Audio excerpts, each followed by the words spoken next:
For my last podcast of Season 1, my interlocutor is Morgan Warstler. Morgan is the CEO of GovWiz and is a storied entrepreneur and political lightning rod of too much renown to do justice. We take on some of the meaty topics such as Anarcho Capitalism, UBI, Keynesian versus Austrian economics, and the future of social media. We also explored some of his ideas around stopping Communist Party aggression, economic pressure points that Texas could leverage to exert its dominance in the world stage, as well as how Morgan pitched specific interpretations of the Constitution and breaking up Washington, D.C. to Donald Trump at the Oval Office.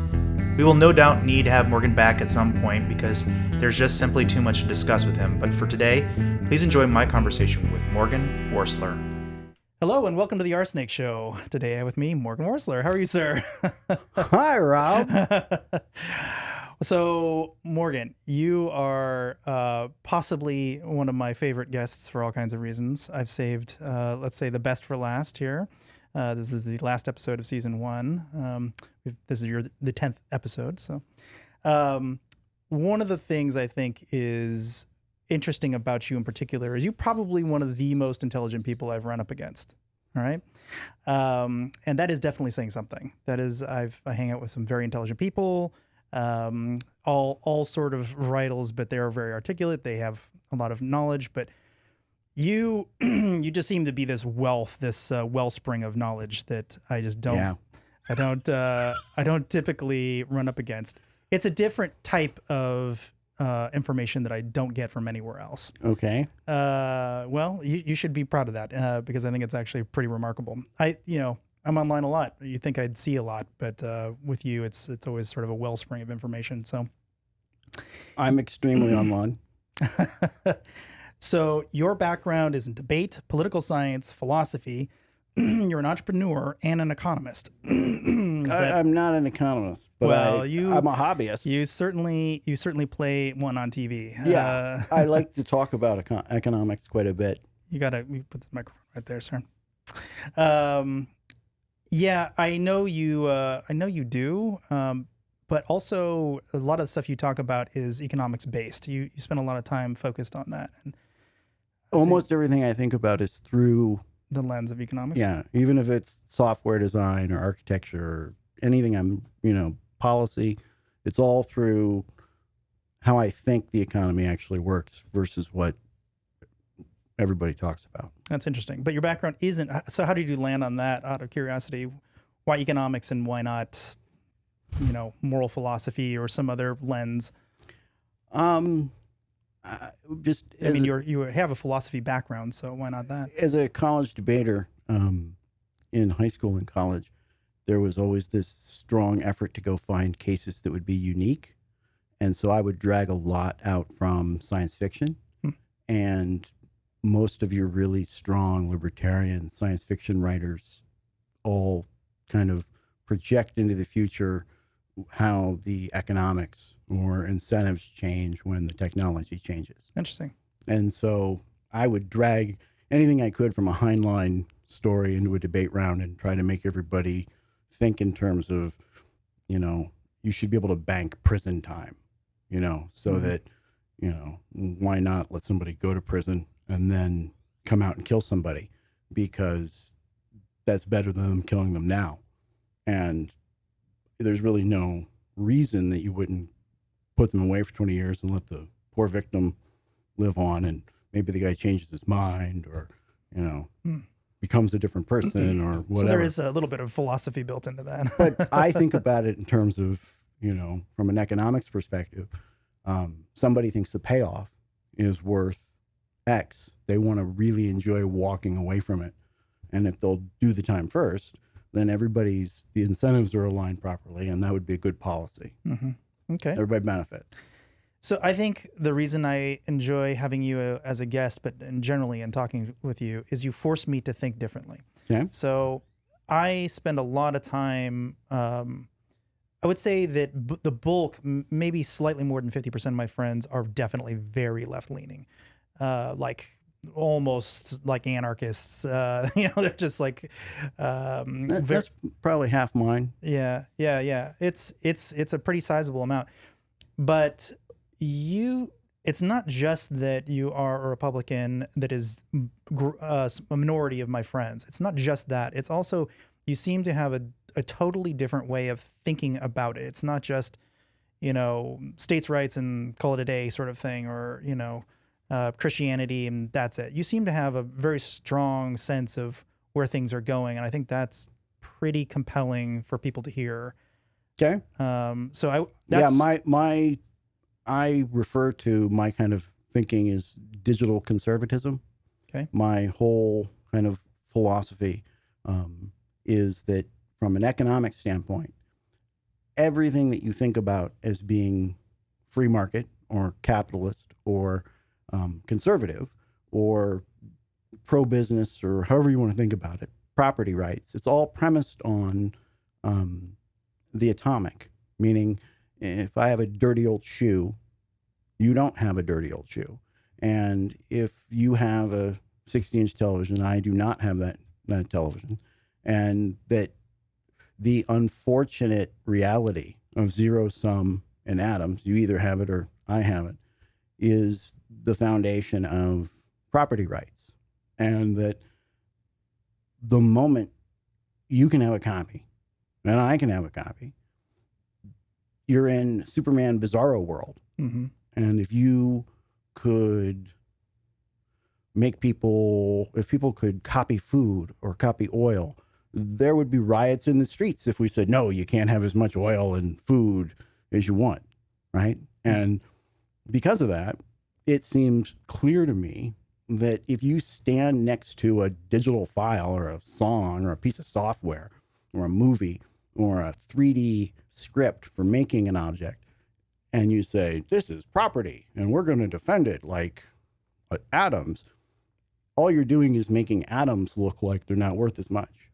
You're convincing everybody out there that grabbing somebody's atoms is the same. And if instead conservatives say, no, wait a minute, you can have all the classes from Harvard for free and all the music and all the movies, and you're the bottom half of the population, we want you to have everything because, hell, it's hard enough to keep up, let alone be able to pay for all this stuff that the top half has. So you should all have it.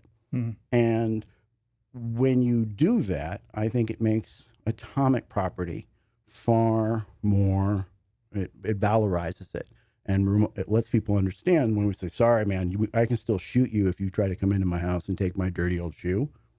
But, and digital property, right? The idea of IP, it doesn't mean that you can take my song and sell copies of it. We can go find your pile of filthy lucre and take it from you.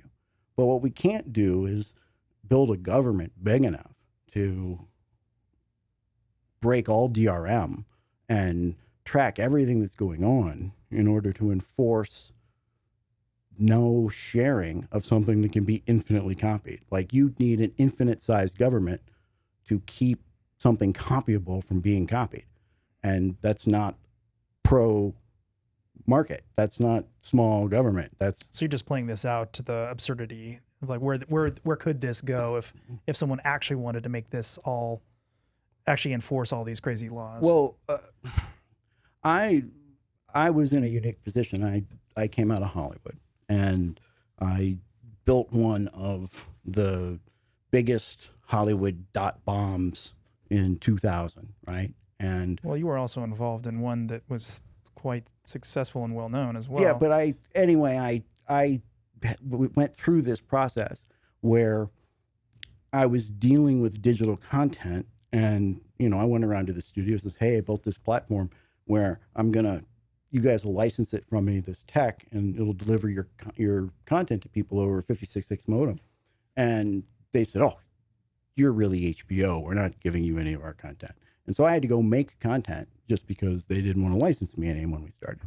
And that process got me thinking early on around what's really going on, where this thing is, there's no way we're going to be able to keep people from having your movie, from having your song spread. And the moment I shrugged and learned to love it, mm-hmm.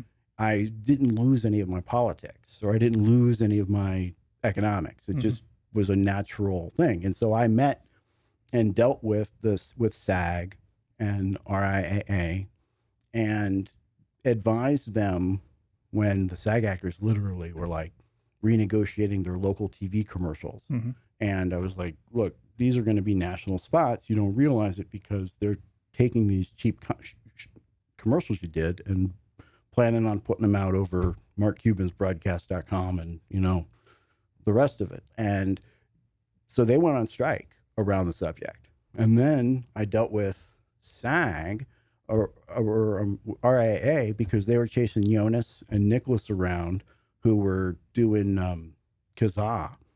And they were chasing them all. David Boyes was chasing them all over Hollywood. And I was in a position there to be like, look, you guys are going to benefit.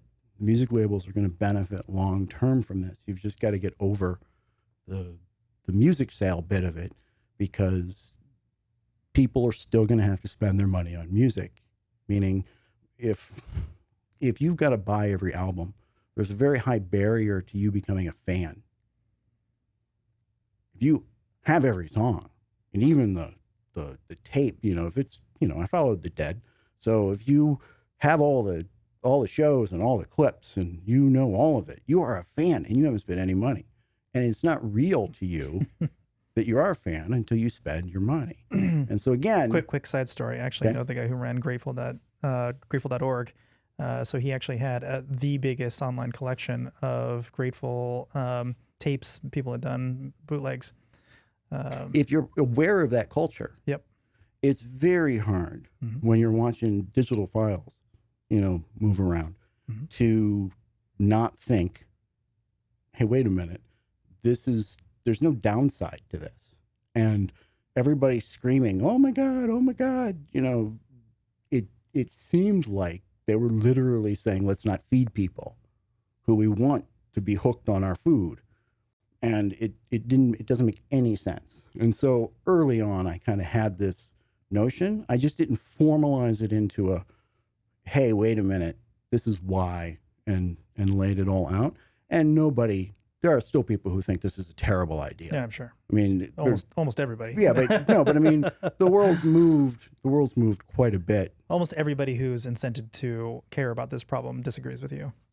Well, I disagree. You think there's some outliers there? I think that want to change? I think most of the guys in the music label industry at this point will admit outright that the ticket prices just went parabolic the moment everybody had all the songs for free, because you still had to spend your money. Sure. And that it doesn't mean you can't sell music. It just means you can't try to use the government to keep people who aren't going to pay or can't pay from getting a copy of it. And if you have been to China and you've seen how their labeling music system runs, there's no music sales whatsoever, but they still have rock stars and an infinite number who will raise their hand and say, yes, I'd like to be a rock star. So the system works without having any actual music sales. And I still think it's a tragedy that right now we have poor people who we do not let be part of every aspect of edge culture right when the movies come out. So they know what the topic is. They know what everybody's talking about. So they are participating because they don't have the resources to do it. And that creates the inequality that makes everybody say, well, how come the poor kids aren't as smart as the rich kids? And because they're literally not consuming the fabric of the culture. And, you know, they already have shittier parents. So there's no reason that we shouldn't be like, hey, all right, watch all the movies. So on that little note there. So one reason why I think that I have to preface this for my audience here, because they don't know you like I know you. All right. So you are a very polarizing person online. Would you agree with that? Yeah. I'm not saying that's good or bad. I'm just saying you are polarizing. Yeah. Would you? Yeah. Yep. Okay.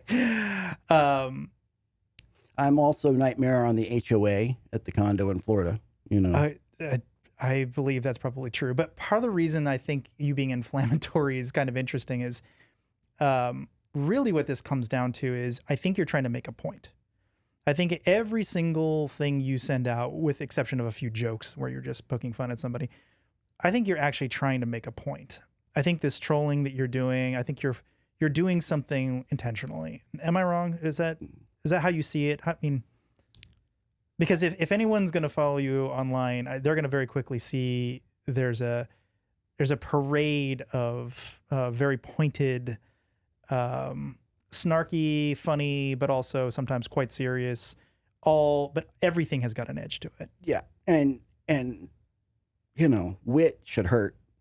You know, true wit has to reach in and grab your heart and squeeze, right? You can't. I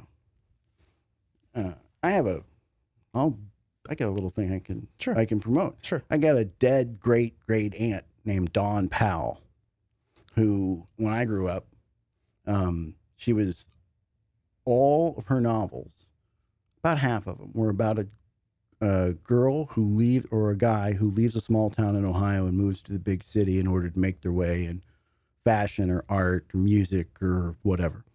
And Hemingway called her his favorite living comic writer. And she's got 2 volumes in the Library of America. And there's stuff she wrote in 1930 that is still so brutal that if you read it now, it's offensive. like preaching that pretty women should bounce from one rich husband to the next, climbing higher and higher and higher, because the guys are only marrying them to look good to the other guys. And so she should always find the highest guy in that circle and let him do it with her again, and preaches it. And it's all done around advertising. And her whole point is that marriage is advertising. And she brutalizes it in this play called Big Night, where you watch this happen. And I can imagine, like, people. It's pretty brutal. People literally, I thought, oh, holy cow, this is great. You know, this is a really rough woman. Sounds like a smart woman. And she was like a rabid anti-suffragette, like really against the whole women's voting thing, and lived with her husband and boyfriend in Greenwich Village for like 30 years. And, you know, as an Algonquin round table person, and, you know, like, but her whole philosophy was, we own half of the culture right now. And the moment we make voting the most important thing, and we politicize this, and I'm not saying she was right. I'm just saying the alternative way of thinking was much more strongly stated than, you know, it wasn't like she was dumb about it. Sure. Like, she literally was like, we're going to end up having less power overall than we do. And I'm not always sure that she was wrong. So get me back to where this is, your online trolling is. So I that's where I come from. I started with the premise, the little kid reading her stuff, that she was brutal and never pulled any punches. And I became that kind of mindset early on. And, you know, I mean, I've been online since like 1979, you know, like bulletin boards where you had to like dial in on a 300 baud modem and get your privileges up, you know, from the SysOp, so you could get to the cooler files and 300. Wow. That's leave comments and, you know, whatever. And all the way through the, you know, from bulletin boards to news groups, and finally when the well and all that stuff. And in each case, most people are looking for, they respond if there's a point in there. And, you know, I don't think that it should be wrapped in nicety. I think that most of the point, you know, should be. I think that's probably one of the reasons I enjoy following you more than anything, is to watch people react to you. Not because I necessarily agree with the words you're saying or even your point in some cases at all, but I really enjoy the back and forth between these people. And you spend a lot of time re-educating people to your point of view. It's not like you just post something and just leave it. You really engage with the people who you're talking to. I believe each individual, it's incredibly complicated to learn to make an argument correctly, to make a really perfect argument. Sure. And you sometimes have got to start at really weird places and try to get into it a different way in order to find the smartest way to do it. And each new person is worth an infinite amount of time if you can see progress being made or be pulling out, admittances or making them go, aha. Mm-hmm. And you want to get those done.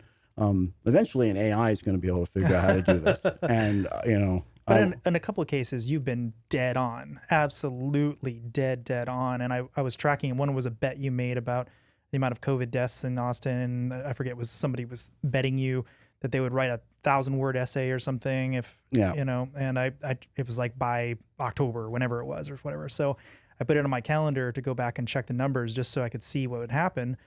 And sure enough, you were absolutely, completely right. Do you remember that bet? Did whoever it was ever write? Scott Myers never wrote the 1,000-page, the 1,000-word essay. I hate people who are running on bets. No, I actually never go back and try to win, to get my bet paid off. But this is the incremental gain you're talking about. I'm always curious. I too find it useful to engage with people. I don't have as much faith that there is any gain to be made. But it may be in some cases like that where you can go back and prove it.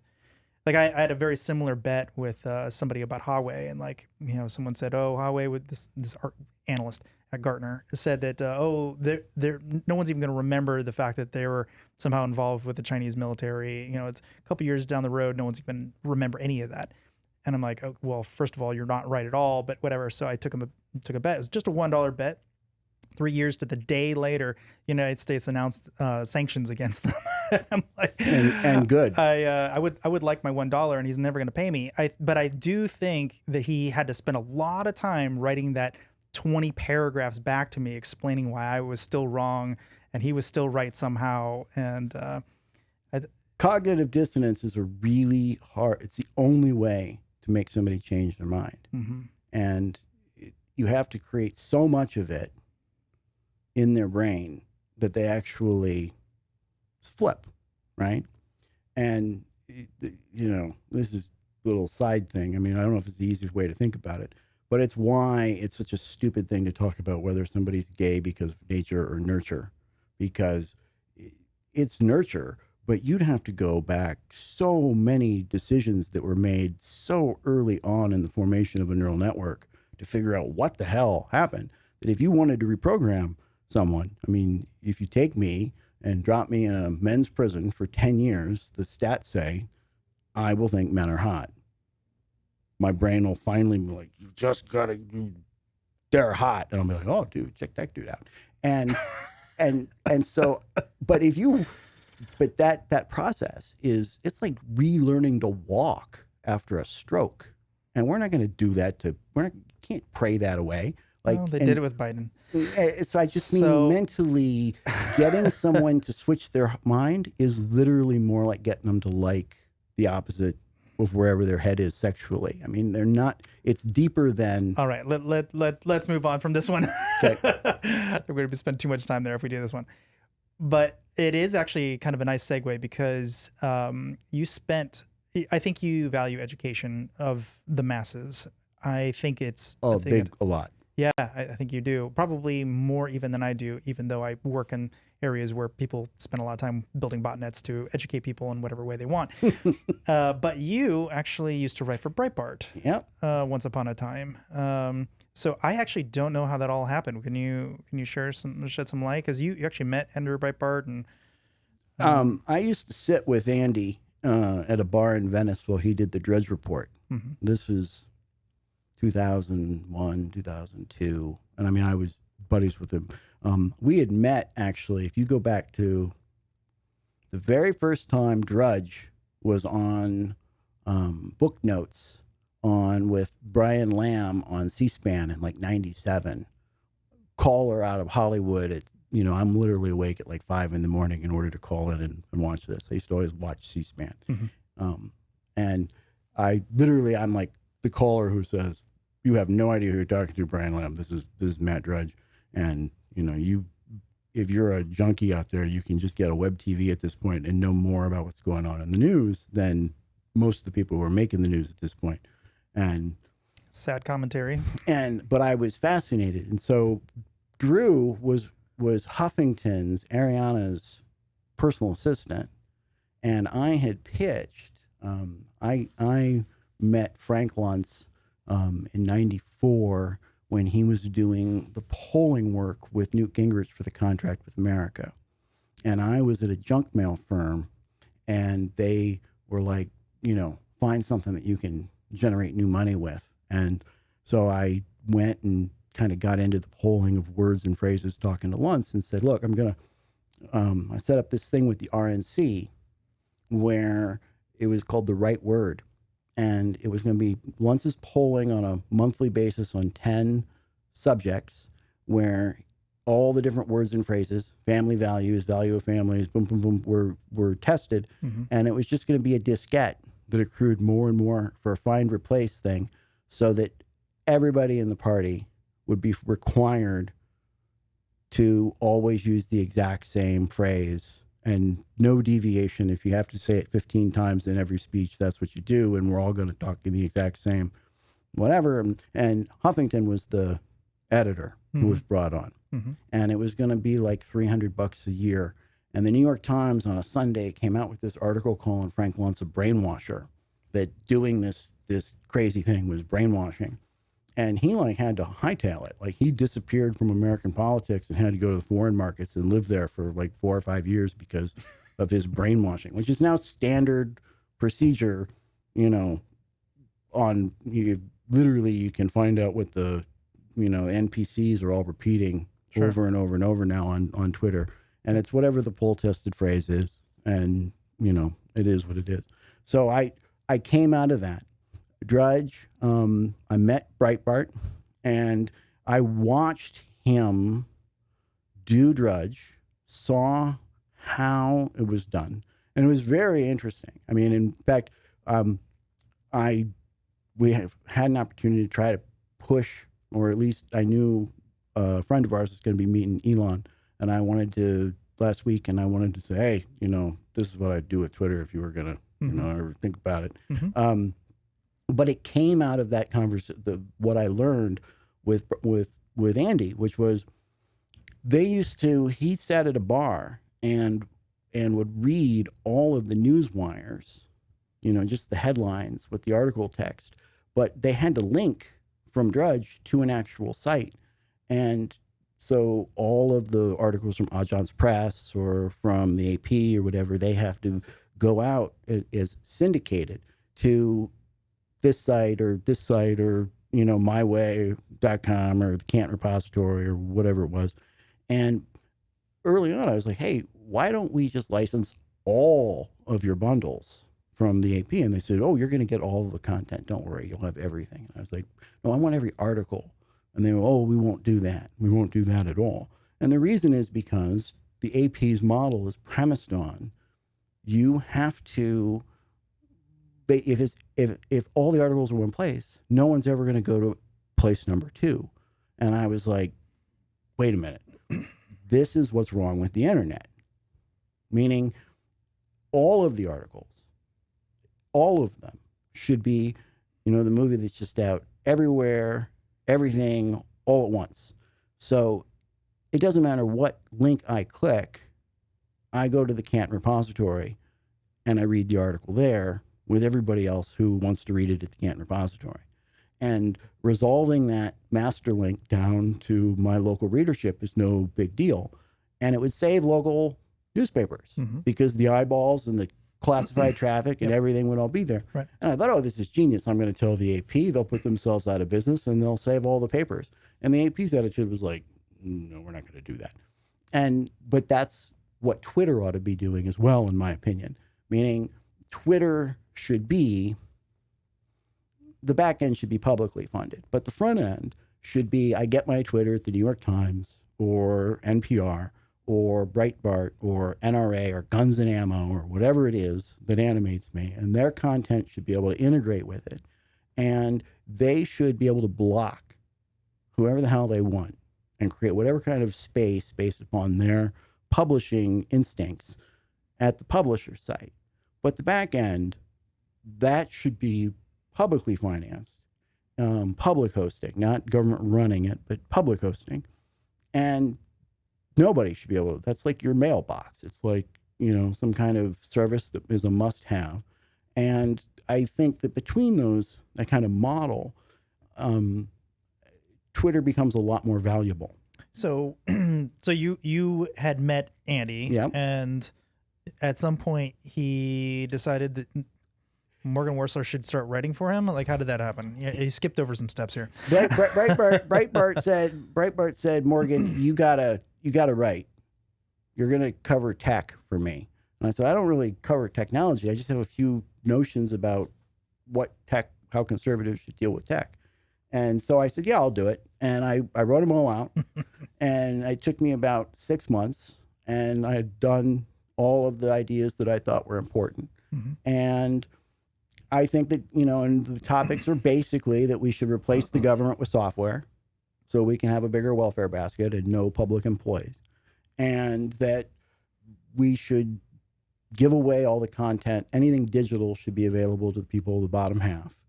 And that the third one that kind of, that I've really latched onto as we've gone through this, hell site cycle that we've been going through, is public hosting.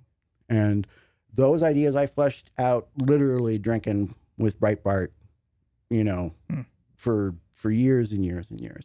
And, if anybody wants to ever be the next Andy Breitbart, conservative or liberal, I can tell you the absolute secret to it. I know for sure exactly what it was. Andy was totally selfless at handing out contacts to the point where it was just nuts. Like if I called him and said, hey, I need Trent Lott's phone number. Okay. Didn't ask why. And in return for that, if anybody called and said, Andy gave me your phone number, you had to spend as much time as necessary helping whoever that person was. Mm-hmm. And he was indiscriminate about it. Like half the time you were talking to a crazy person, but it was just, and every other person's brain is like, no. Wait, were you one of the crazy people? I'm sure. But like half the time was like, most people think that if they are going to introduce you to somebody else, they want to get in the middle of it. They want to Sure. whatever. Yeah. And all he really did was operate on, I got an open Rolodex and I don't have time to talk to you. But whatever crazy idea came out of your head, go tell the next guy and it'll survive or not. But I'm going to help it. And it made him infinitely popular, even with the crazy people. I bet. And it created, there were so many times that somebody who didn't know what to do was instantly talking to the three people who could say, that's not a good idea, or that's a really good idea, or you should talk to this other person. And because everybody else wanted to know Andy, you could almost force other people who you didn't know into the conversation by being like, hey, Andy, find this guy and tell him he's got to talk to me. And he could make that happen as well. And it was just selfless. That's the only way I don't know if it's selfless or smart but that was super connector. Yeah, totally, without taking anything out of the middle. Mm-hmm. And so when he said, you're going to write for this thing, I said, well, I'll write down the ideas I have. I wasn't going to say no. But like I'm not a professional writer. I'm a big... Did you get paid for it? Oh, no. Then you definitely are not professional. No. I wrote professionally. I wrote junk mail for years professionally. Oh, well. But I'm not a... It's close. I've read too much Hunter Thompson to think that writing should, I write for me. I like it if the words sound smart to me. Good. So one of the very first things that we talked about the very first time we met was the fact that you called yourself an anarcho capitalist. Yes. So before we go any further, could you just briefly explain what that is for the audience, just so they don't lose track of where this conversation is going? Because it's a bit of an arcane thing, I think, the way you describe it. Traditional anarcho-capitalists believe that you're not going to have any government at all, or that we'd be better off if it was all corporations, and like you joined a corporate tribe instead of a national tribe, or that kind of thing, right? Um, there's a great set of books, Jennifer Government. I think the guy's name is Max Berry. But there's a lot of science fiction that's wrapped around this kind of future corporation. There's a great novel called The Unincorporated Man on the subject. But generally speaking, that's it. They want the government itself to become anarchist. They're an anarchist because they trust corporations. Think of myself as one because I trust software. I think of software, not necessarily distributed Web3, blah, blah, blah, whatever, but like software as it ultimately does what government is supposed to do, which is dispatch service. This guy needs to go there and do this task and pick this guy up and go do that thing. And I think about government itself as kind of just a bunch of directed end agents, all working with kind of a quarterback mindset. And so when I think about government, I'm able to blank my mind, and there aren't actually any public employees, but there's still somebody who, does animal control and fills potholes, and there's still a voting system, where someone's in charge and whatever. But and this is what a lot of my patent work is around. Is this? We'll get to that too. Okay, yeah, I will say that to later. But like it came. The Breitbart stuff came because I'm a gadfly in Republican politics, meaning I've been around them for a long time. I literally, when I followed the dead, I followed George Will, same year, like 86, I was 16, and like watching George Will on the circuit and going on dead shows. My parents were I bet they were very proud of you. Yeah, very. They probably were like, but I mean, they just smiled and said, "Go have a good time," Good. So I was a free range kid. Me too. Not that free range though. So when I first started trying to fully grok this concept, I spent a time. I think I might even send you this document. I wrote down all of the policies that I think fit in this model. Okay. And some of them are pretty contentious, I would say. Okay. So let me just rattle them off, and you can stop me at any point. Okay. More prisoners of the Democratic Party. So if you can find a way to put more Democrats in prison, they can't vote as much.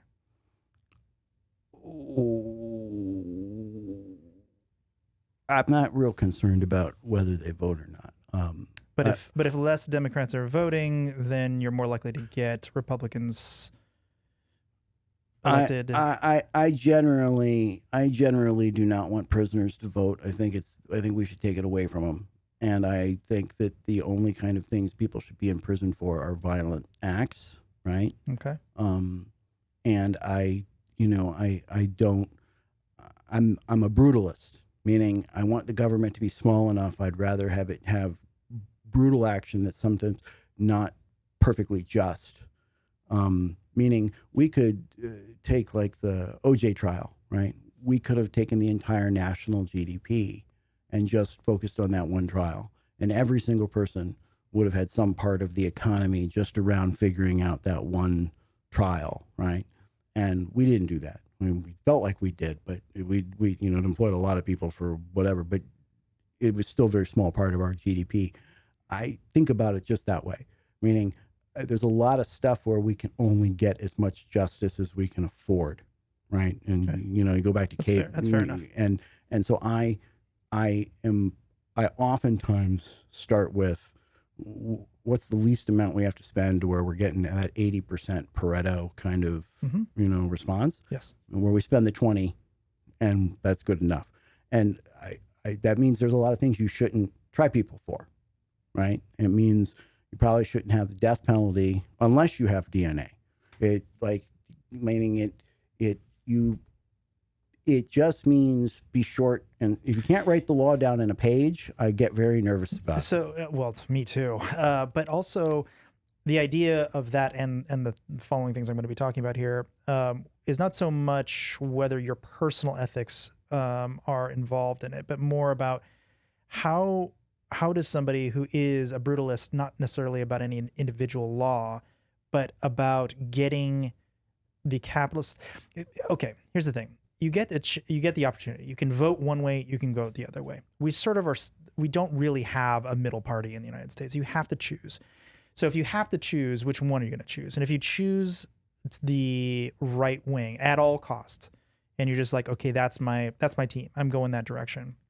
There's a set of policies that seem to naturally come out of that, although they seem pretty brutal on their face, might actually dramatically move the needle. And if you believe that the right is the correct side of the coin here, and that more good things can happen, it seems like, despite the fact you Morgan might disagree with putting someone in jail for a minor offense, you should actually agree with a policy that would put as many nonviolent Democrats or violent Democrats, doesn't really matter, in jail for the purpose of making sure they can't vote. Well, where am I wrong? Okay.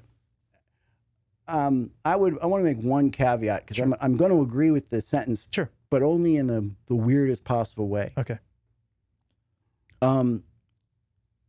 I think the big mistake that people make is not understanding that the United States system of federalism, right, states' rights, it's not just a legal theory, right?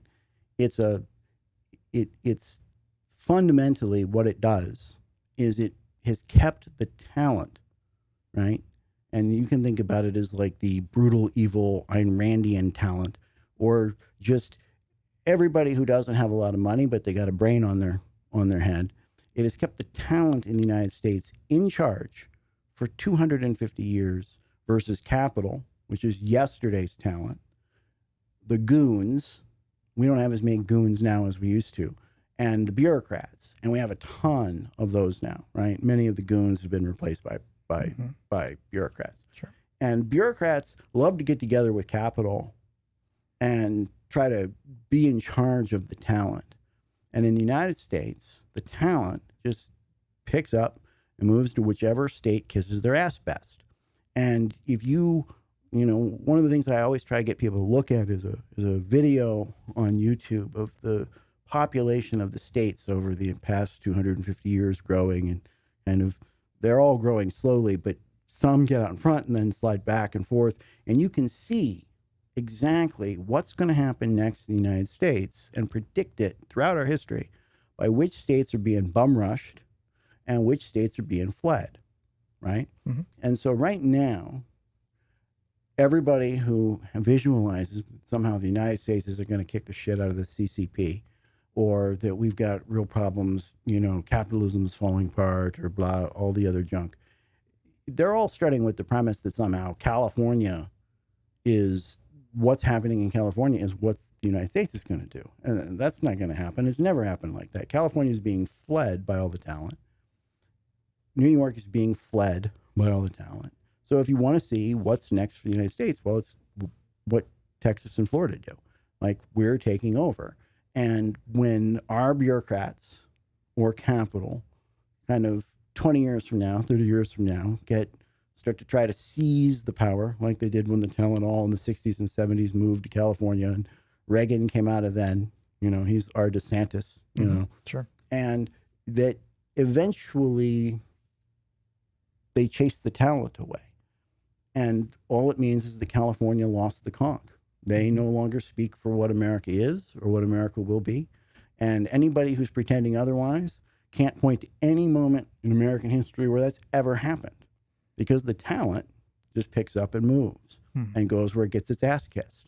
And I think that system is so important,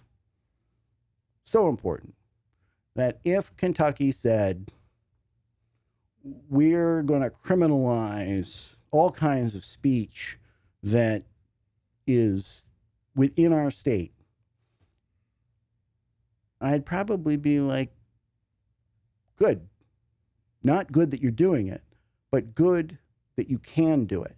Like, I would go back to what we had before the Civil War, where states themselves could have religions. Like, I'd let Utah have polygamy and let the Mormons go nuts, so that we literally could model it. So we could make Israel a state. and tell Palestine that as soon as the last missile lands in Israel, 10 years later, we'll give you territory status.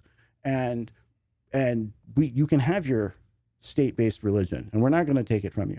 Because in the old model, what the U.S. was originally, it was just a bunch of totally freestanding sovereign states whose sole amount of agreement, like the littlest amount of agreement, was contentious. And it was just like there was no powers given to the federal government. It was all left to the state legislature. In fact, that's why I was, I don't know if we're talking about this or not, but that's why I was in the Oval last year right after Trump lost. Yeah, go ahead. Was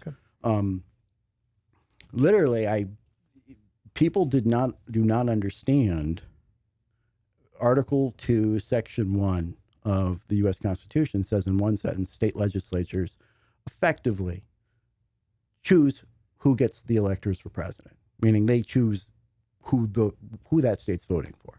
And you can get into the weeds about it, but it really comes down to they have total control over this thing. Mm-hmm. And they literally can gerrymander out their wazoo, and it's very strict and straightforward. And the reason was because the guys who founded the Constitution, they were all visualized themselves as state legislatures, as legislators of the state.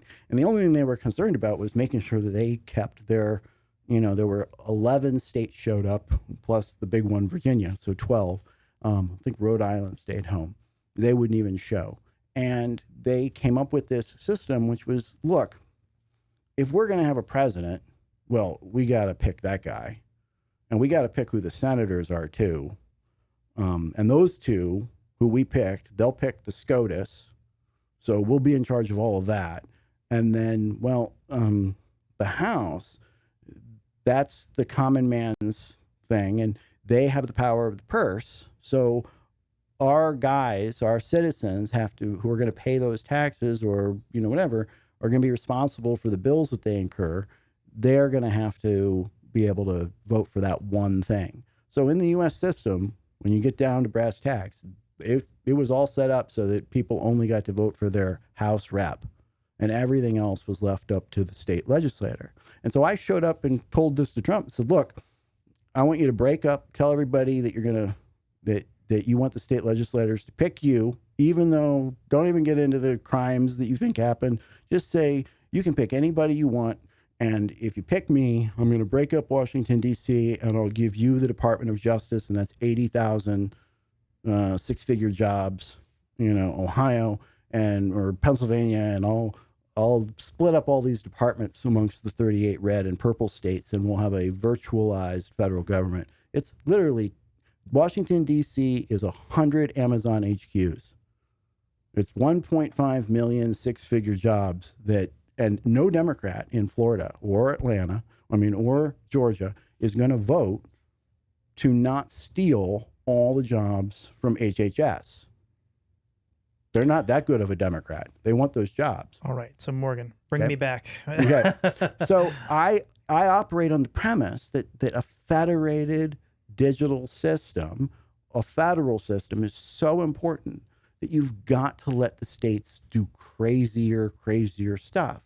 And I really think that if you've been around software, you should be comfortable with crazier and crazier stuff, because it's so easy to switch from one crazy piece of software setting to we're gonna adopt the Virginia software setting. So you're saying you would be okay with a scenario where you put a whole bunch of Democrats in jail to see if you can get a better showing of Republicans by percentage as a state experiment? I would say that the states ought to be able to do a lot of things that people have not, and they should get to try it, even if it's against liberals and conservatives should have far more sovereign behavior, and they should only be responsible if people move, right?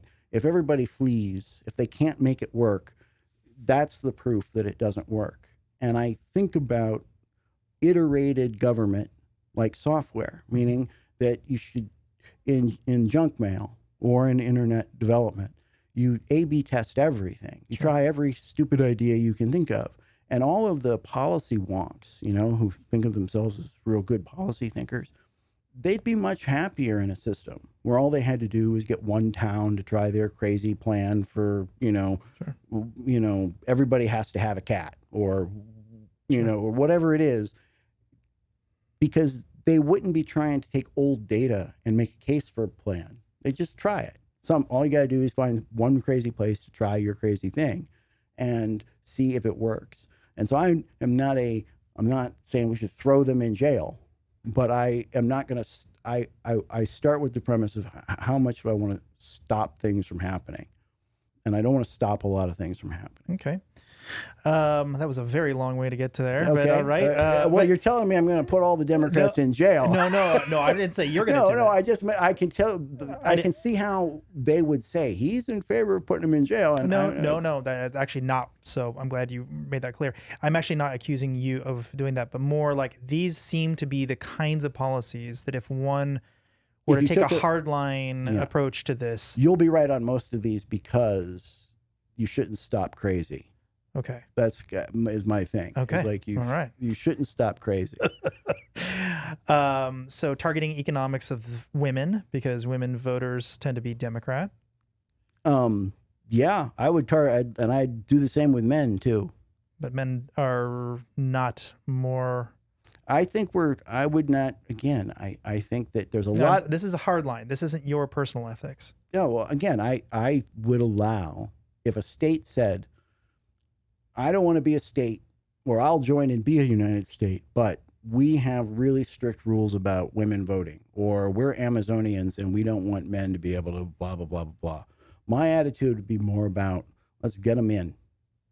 Let's get them hooked into the software platform. Let's let them do their crazy stuff and Understood. Yeah. Understood. So targeting women could also be health as well. So if women died more often or earlier in life or whatever, there's less Democratic voters, statistically speaking. Removing government workers. Well, you're talking about abortion, and I'm a huge pro-choice fan, right? Like you can make babies and get rid of them, right up to whatever, as far as I'm concerned, because of property rights. But if you really want, like if you're a Democrat and you really want to seize power, right? You want there to be a state who makes abortion just flat out illegal, because we didn't discover women's right to an abortion until we invented welfare. And when LBJ's war on poverty happened in 64, 65, 66, all these Democrat white women wandered around all the poorest areas and told all the poor women that they would get more money, free money, if they were divorced or single, and the more kids they had. And if you look at marriage rates amongst poor people, so really, half of those are black.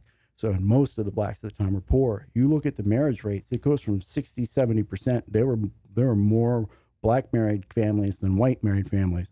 And it just dives down to 22 or 23%. And it was literally all done in the name of getting free money and getting people hooked on a system. And the moment that they got it, Reagan showed up and took it away from them for being welfare queens. But out of curiosity, do you believe that was an intended or unintended consequence? Do you think that they were going around saying, well, this is going to make a whole bunch of Democratic voters? LBJ said out loud that blacks would vote Democrat for the next 50 years or whatever with the passing of this act.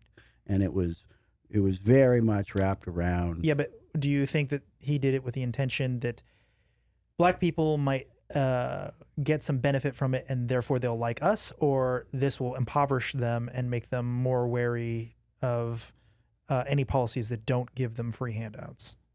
Or both?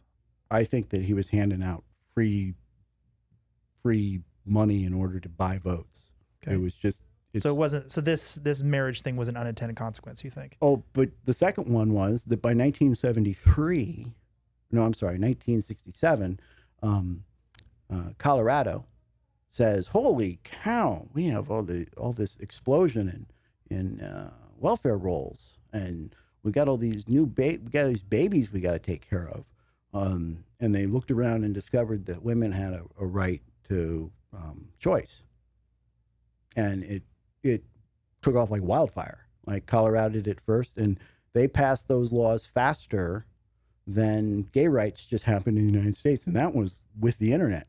I mean, and by 72, SCOTUS was willing to swoop in and say, "Oh, you absolutely have a right somewhere in the 14th Amendment or somewhere to do this." And it was a direct reflection of welfare costs. And so if GOP voters are natural, you've got your social conservatives and your low tax guys, my kind of people. Yeah, that's me. That's closer to me. Yeah. And you say no abortion, and you are going to have a much more expensive welfare system and health and education. And that process is going to break the low tax guys off from the social conservatives. Yeah, this is a bit of a weird area where I start diverging between the right and the left pretty dramatically. Like I totally get the tax and the benefits, and so therefore I end up being on the conservative side. But when we start taking rights away from women, I'm just like, I can't abide. So it seems like conservatives are a bit of a split mind about this, because there is definitely a upside in having fewer very impoverished women in society, but also, there's this whole thing about the religion aspect and making sure that women are. Yeah, I don't think about that much. I just tell you, in my theory, I'm in Texas because it rocks. I'm in Florida because it rocks. I got my eye on Colorado in case Texas and Florida don't. And moving is more important than voting. Meaning, if you don't pick your butt up and move, Mark Andreessen, there's no excuse for AZ-16 to still be in California. Throw your weight around and come to Austin, Texas. But if you don't pick up and move in order to really register your displeasure, you are furthering a bad system. So if I'm here and they make abortion illegal, I will not run right then. I will wait and see if the taxes go up and the services go down, and I'll make a completely economic-based decision. And I would trust, my attitude is, I would trust that long-term, that's the best way to deal with rights. If you want to solve abortion, and I think that we are going to, it's going to drive the feminists crazy, and it's going to put the screws to the conservatives as well. But we'll get to artificial womb, and the rule will be that you can get it out of you, but if anybody else wants to pay to gestate it, it's theirs. And that new fight, which is total property rights, whatever, that new fight will require that the conservatives put up or shut up, and it'll drive the feminists crazy because they'll want to kind of have a continued right to it even when it's no longer there because it bothers them or whatever. That's interesting. But we'll get there. Yeah. Government workers, getting rid of them, because the way I understand it, ways it's been explained to me, is this is a double tax. Because first of all, the typically right-leaning business owners or whatever are paying for government workers, and then government workers are taking that money and then funding primarily the Democratic Party. Yeah, I think that it's very hard to argue. Anyone who's just stared at accounting books, and thinks about it in terms of economics, it's very hard to argue that public employees pay income tax at all. They pay sales tax. It's why we should have a sales tax or not an income tax or a VAT or land value tax or other stuff. It's consumption based.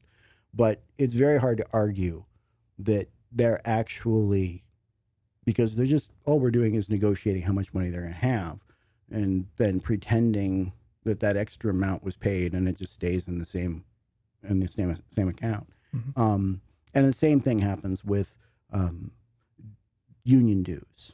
It's just, oh, pay them an extra point, and that point is their union dues, and that's all going to go to organizing democratic politics. And I, if you're honest about it, Republicans pay for both sides' political parties. Mm-hmm. They pay all their own donations, and then their taxes pay for the Democrats to run against them. And that drives Democrats crazy. But there's no way to, money does not originate in the government. I'm sorry. Mm-hmm. Talent makes money. That's interesting. Faith. So increasing faith, because it seems like the more faith there is, the more right-leaning you tend to vote.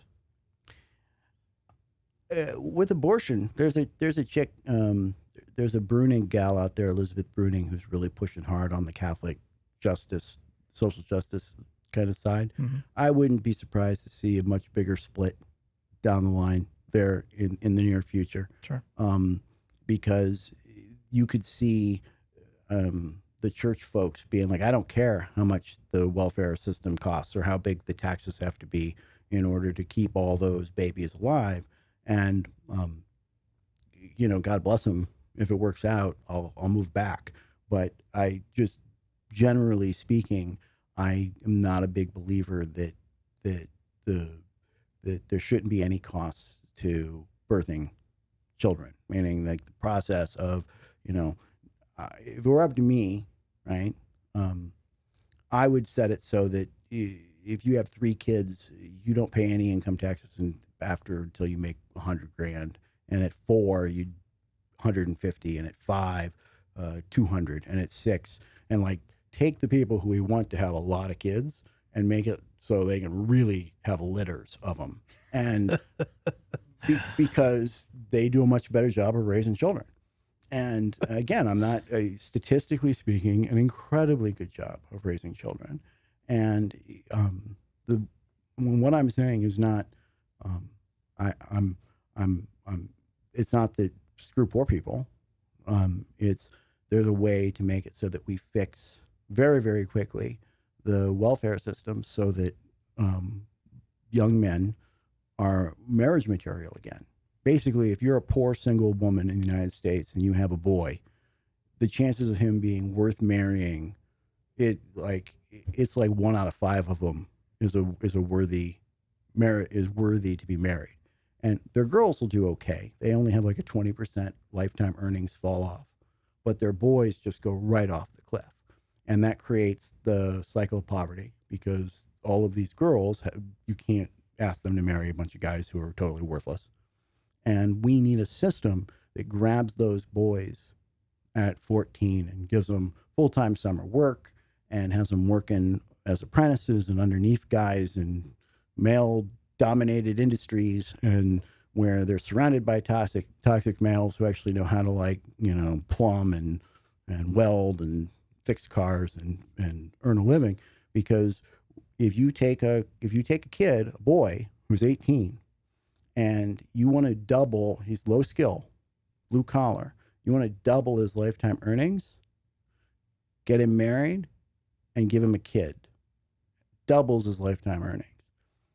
So we need a system that takes these kids from 14 to 18 and turns them into a skilled. And in 5-6 years, I won't sound like the jerk who said we should really be trying to get rich people to have more children, because at the bottom, there won't be a bunch of single people who, are raising kids who aren't worth very much to us. All right. Next is unincorporated areas, Washington, D.C. being one of them, Puerto Rico, Virgin Islands, et cetera, et cetera. It seems like the more of those that we could sort of circle and say, well, this is Democrats, so they don't get to vote in national elections, that would certainly help the Republican Party. I don't even think a lot of people understand that this happens, which is kind of odd. We have a lot of American citizens who just do not have the right to vote. I would never let Washington, D.C. be a state. And if I could make a rule that in order to be an elected Republican in Washington, D.C., or work in the Republican Party or in any think tank, that you literally had to shit on the street as part of having your job there 3 times a day or twice a day or whatever it is, I would do so to make that place that miserable. Like it'd be like France, it'd be like Paris, just terrible everywhere on the street. And I would do it to them on purpose. Like it should. I think that's. I'm just trying to give you, from my perspective, Sure. they should literally feel hated, even being there. Let alone, like, they should never get to think they're going to be Beijing. Like, we should break that place up. It should be full of museums and tourist attractions, and all the departments should be spread out. And there should never be a group of people who go to Harvard and then McKinsey and bounce from department to department to department to department and think they're going to boss the rest of us around. They're just sick little parasites. And if you want to work for the State Department, you should have to go to school at North Carolina or South Carolina College, because they own the State Department. It's their bespoke little industry. And if you want to be in the Justice Department, you got to get over to Pennsylvania, or you got to be, in Ohio. And if you want to be in DOD, it's in Colorado and Texas and Florida. And, we should distribute it, because DC is a cancer of just diabolical proportions. It's the only hack to federalism, right? This system that the founders created. The only hack is a group of people who are so sick, who hate the place they are so much, that rather than to move to one of the other 50 fabulous flavors where they could have 4 or 5 or 6 of their preferences that they want their way. I want drugs and abortion and high taxes or low taxes or unions or whatever it is. They could do it. Instead, they moved to Washington, D.C. in order to boss everybody around. And those people, we probably shouldn't let any of them vote. All right. Native Americans typically vote Democrat. Currently, they have the right to vote in national elections. Native Americans are good Trump voters. Are they? Yeah. Interesting. I didn't know that. Yeah. But even if let's say they weren't for a second, it is a bit odd to have somebody have a separate nation within our nation and then give them rights to national vote. So I could see a strong argument either way, really. You talked about union busting as well already, so we don't probably need to cover that one. I think that I'd love to have more sovereign Indian nations doing crazy stuff inside our borders.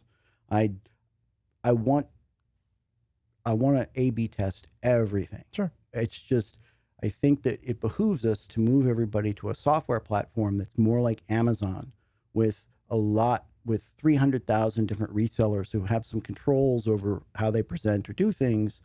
But if I want to steal your software settings because yours are working, so that my city's going to run this the way that other city is, good ideas should spread very, very quickly.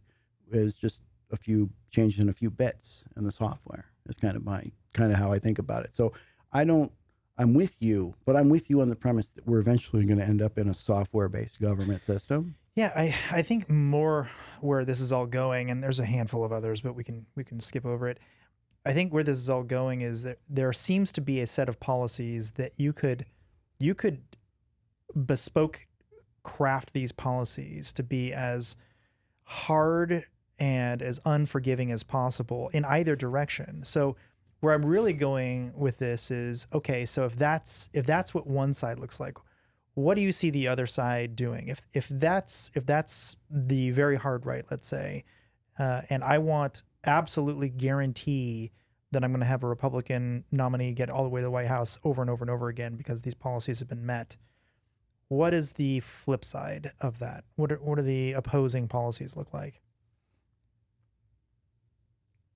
If I'm a Californian, I would be furious. I mean, if I'm a believer in socialism, I would not want my tax dollars collected and given to the rest of the states. I would want to move education, welfare, and healthcare at minimum to my state, and I would want to run them with absolute total control, the way that I'm sure the founders would have envisioned it, right? And I would want to do that because I believe that it was going to be the best system and that other people would adopt said system. But how does that make more socialist voters in that case? Because I think that California has a significant number of people who are far more French or Norwegian or whatever it is in their mindset. And it's probably because you ever met a second or third generation Californian, they're already weird. You get to a sixth generation Californian and they're just bonkers. But there's something in the water, there's something in whatever, and I would like to see it expressed more. But I think that, people don't understand that socialism requires everybody still has to work. You just don't have as much control over the job that you have. And they see the good spot, but not necessarily the bad spot. I would love to see Oregon or Washington announce that there's not going to be any copyright, meaning they're not going to respect it. I mean, they've already started to do that with things like defunding the police and other sort of. I again, if you can figure out how to defund the police, you should have the opportunity to do that. I personally think that we should take everybody with a concealed carry permit and be able to virtually deputize them and let them walk up to other people and be like, I'm tap, tap, I'm broadcasting audio, video, and my location, and the cops are incoming. And, if you don't stop beating on that person, I can shoot you dead. And I'm an agent of the state virtually, as an end task app, whatever. Pretty sure Washington and Oregon aren't going to go for that But one. I'm not sure because that's literally what they did when they got to have an autonomous zone. Is they, it doesn't matter if they're making all the crazy jazz hands and taking turns talking. They still set up an established rule system that they went out and applied. Yeah, but that didn't end up being a state law. Let's say that was more what ends up happening in basically anarcho situations where you have anarchies tend to devolve pretty quickly into authoritarian regimes, and whoever has the guns ends up running things. And I think that's really what ended up happening in Chaz. Yeah,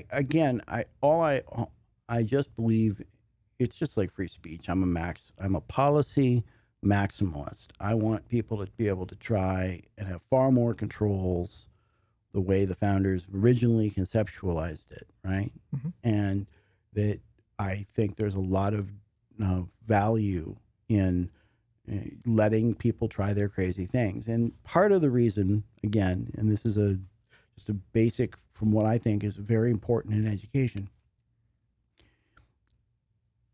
And I think Ruth Bader Ginsburg said this about abortion. But basically, you've got to let people learn the hard lesson themselves.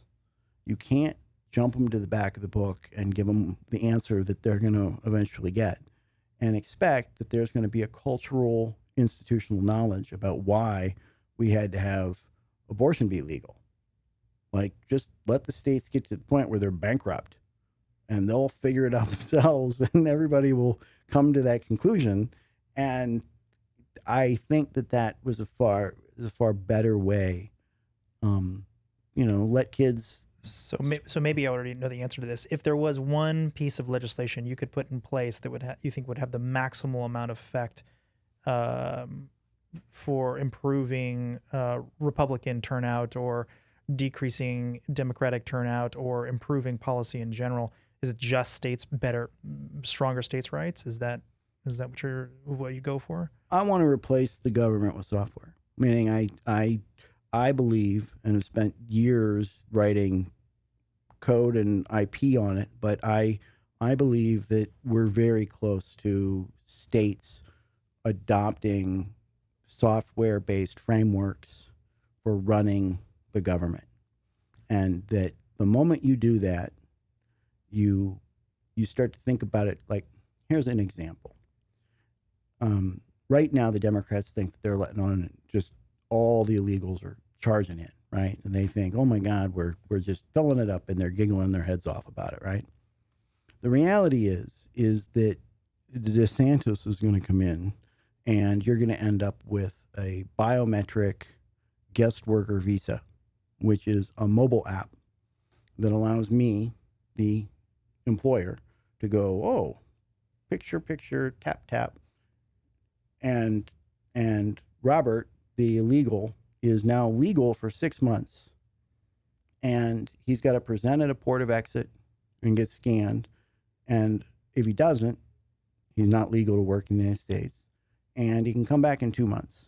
And if you bring your kids or your family's found here, you're booted for a year until you can come back, or 2, or whatever whatever the algorithm figures out is the cycle.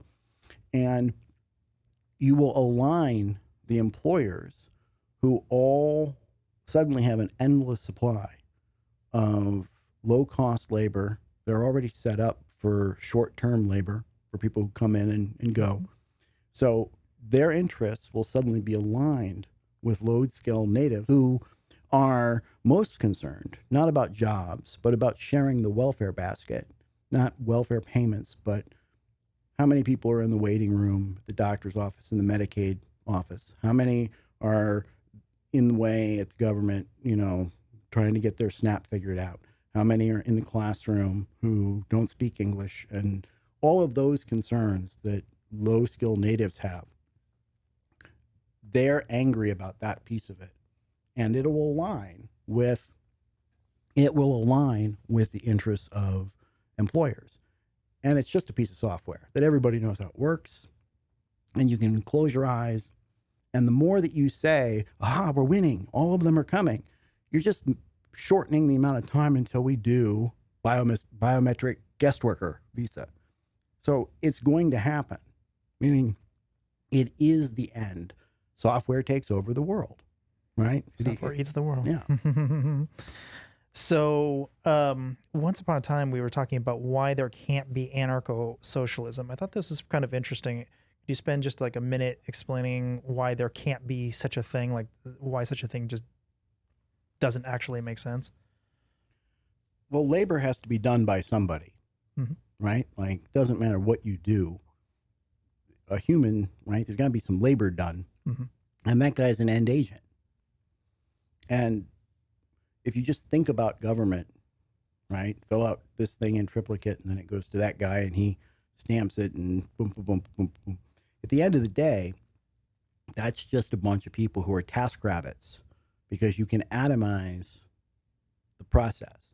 And you don't need a government job in order to sign people up for food stamps or be able to help people figure out how to do it. And the software should be learning how to help people do it without needing you along the way. But you're not needed for animal control or filling potholes or wellhead inspection. Cops. But as I said, you could virtually deputize. We only have one cop for every 1,000 people, but you got 22 million concealed carry permits. So that's 15 people or whatever. So if you just think about end agency, and here's a bit of money to do this task, that's government.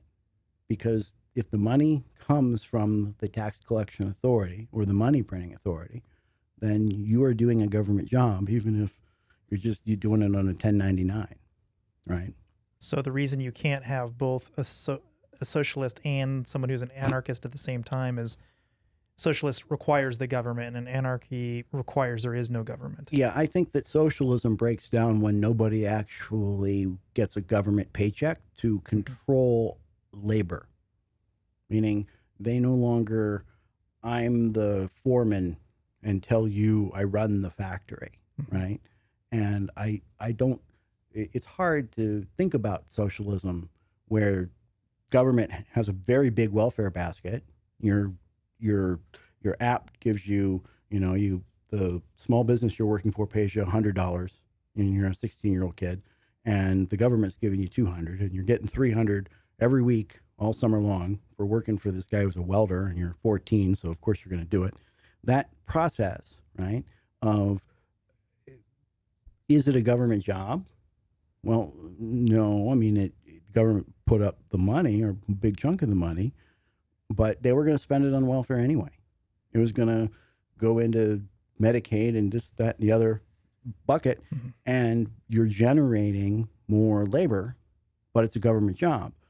It's a hypothetical. Imagine you have an island or a city block where everybody's on welfare and nobody works, right? And I said, okay, Morgan, you're going to work for Robert tomorrow. And Robert, you're going to work for whoever's on the other side of Robert. And we're all just going to do this. And I'm going to boss this guy around over here.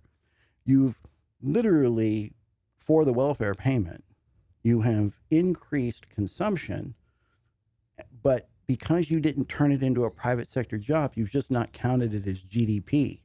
You haven't earmarked that actually something worth money got done, so you can't measure the economy properly.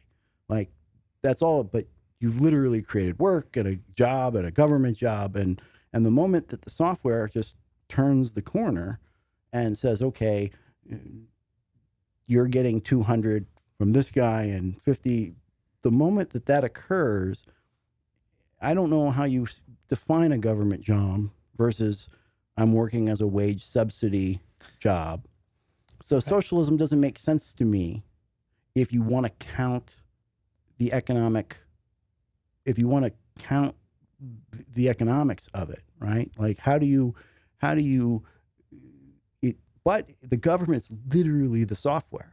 And it's overseeing all of this movement and making sure everybody gets. And to be clear to the audience, this is your idea of where it should go. I don't know. I think it's what's happening. Right? It's already happening. It's happening in front of us right now. I mean, if you, to some extent, not as much as you're saying though. If you or do you not want more Medicaid doctors to come in and be dispatched in an Uber-like environment so that they do house calls for poor people? Yes or no? I would. That sounds great. Okay, is that happening? You know it should happen, but it's coming. Yeah, it is because coming. We have Uber for everything. Yeah, all right. We'll get to that in a second. So I think that my takeaway from that is somebody who's wearing a hammer sickle or a Che Guevara shirt and an anarchy patch on their jeans or whatever. They probably don't understand that those two doctrines don't jive particularly well with one another. Yeah, I don't know. I think that if you were in Oregon and watching them build a little system, I watched it from the internet. I didn't even go there in person. But if you were there, right? If you were there, the moment some dude showed up and started bossing you around or asking to see your papers or interrogating you, you were experiencing the exact same government that you've been experiencing when, before you put your shopping cart circle up. Yeah. So who would you say would be your twin, your evil twin on the other side, or your good twin if you're the evil one? Who do you look at as sort of a thought leader who has some good arguments on the flip side? Oh, there's so many guys who have good arguments. But specifically that you think are compelling and wouldn't necessarily put a wrench in what you're thinking, but make you think. Smart guys on the left, Matt Stoller, Matt Bruning, Matt Iglesias. A lot of Matts. You got to be named Matt to do this. Steve Waldman, my buddy Carlos, he used to be a good Republican voter. He's my attorney. He's the guy who came up with Mint the Coin. The $1 trillion. Oh yeah. The $1 trillion platinum coin. Yeah. Carlos Mucha. He is a brother from another mother. That was a very interesting idea, actually. And again, great out of the box thinking. A lot of guys who I consider to be their big motivation is they want a larger welfare basket. And the only thing that they're not comfortable with, or you don't really know where somebody's head really is, because they say they want a welfare basket, but you don't really know where their head is until you watch them force people to work. Because there's a direct proportion, meaning like with that welfare, making everybody work for their neighbor, right? The total amount of consumption of work product goes up, and that's more consumption for poor people. If you just hand them free money, they're just bidding up and no new labor occurs, you're just creating inflation for the same amount of services. Yeah, definitely want to talk to you about inflation. So I think it's time. We should talk about your Uber for welfare. So I saw a TED Talk by Wingham Rowan. I don't know if that name rings a bell. But I think his idea was a little bit more narrow than yours. It seems to be about UBI, but UBI where everything is a government everything is a platform where people can go to it. And it kind of just ended right there. He didn't start talking about what I think you brought to the table, which was, yeah, but there are certain things you can do to incent people to bid down the cost of labor. Instead, a lot of people were like, well, let's get the minimum wage up higher. Let's get it at 15, let's get it 20, 25, whatever. You're saying the opposite. Like, we can actually get this number down to virtually nothing. And in doing so, there might be some massive economic gains for the United States, and for the people on the bottom. Could you get in that, your version of UBI? Yeah, I would take every single person who gets welfare. I mean, all of it, from Medicaid, anything from 65 age to 18. And I'd let kids in at 14 if they wanted. And they just join labor.gov as a job site, right? And the minimum bid would be $100 a week, right? A job offer. And it could be a 40-hour week job. It could be, anything that somebody wants to put together. But you got to put $100 in the machine. It's going to an escrow. And you can make the job offer to whoever you want, right? Looks like some version of eBay, right? Sure. And the government would come in with 200. So everybody's getting 300 minimum. And as the 25 million odd people who are currently not in the labor force participation, not in the job market, are put to work, I'm going to have to bid more. Meaning, I get this gal to babysit, and I get her again, and I get her again, and somebody else is like, show me people who've been rehired to babysit, 3 times and within this zip code. And they say, oh, I'll give you 140. I say, no, I'll give you 180. I'm spending 80 more, and the government is putting in 40 less. So she's coming out of the deal with 340, right? The government's putting in less, and you've got the economy cruising along. And anybody who nobody offers them a job at $100 a week, at $5,200 a year, right, or $5,100 because everybody gets a paid 1 week vacation, or however you want to think about it. Just give them the $290 or whatever it is, and be done with it. But if someone offers you work, you've got to choose your boss. Is how I think about it. Mm-hmm. And I would only let small businesses and families hire these people. And I think that what that does is it creates a class of SMBs, of small business owners, that I'll get into this in a second, but it creates, it puts them in a position to do battle with the Fortune 1000. And because off the bat, that number where it tops out is, I'm spending 480 and the government's still putting in 10. So it's at 490. So if Walmart wants to hire somebody, they're coming in at $500 a week. Sure. Right. And you're going to have 25, 30 million people in this capitalism kiddie pool, right?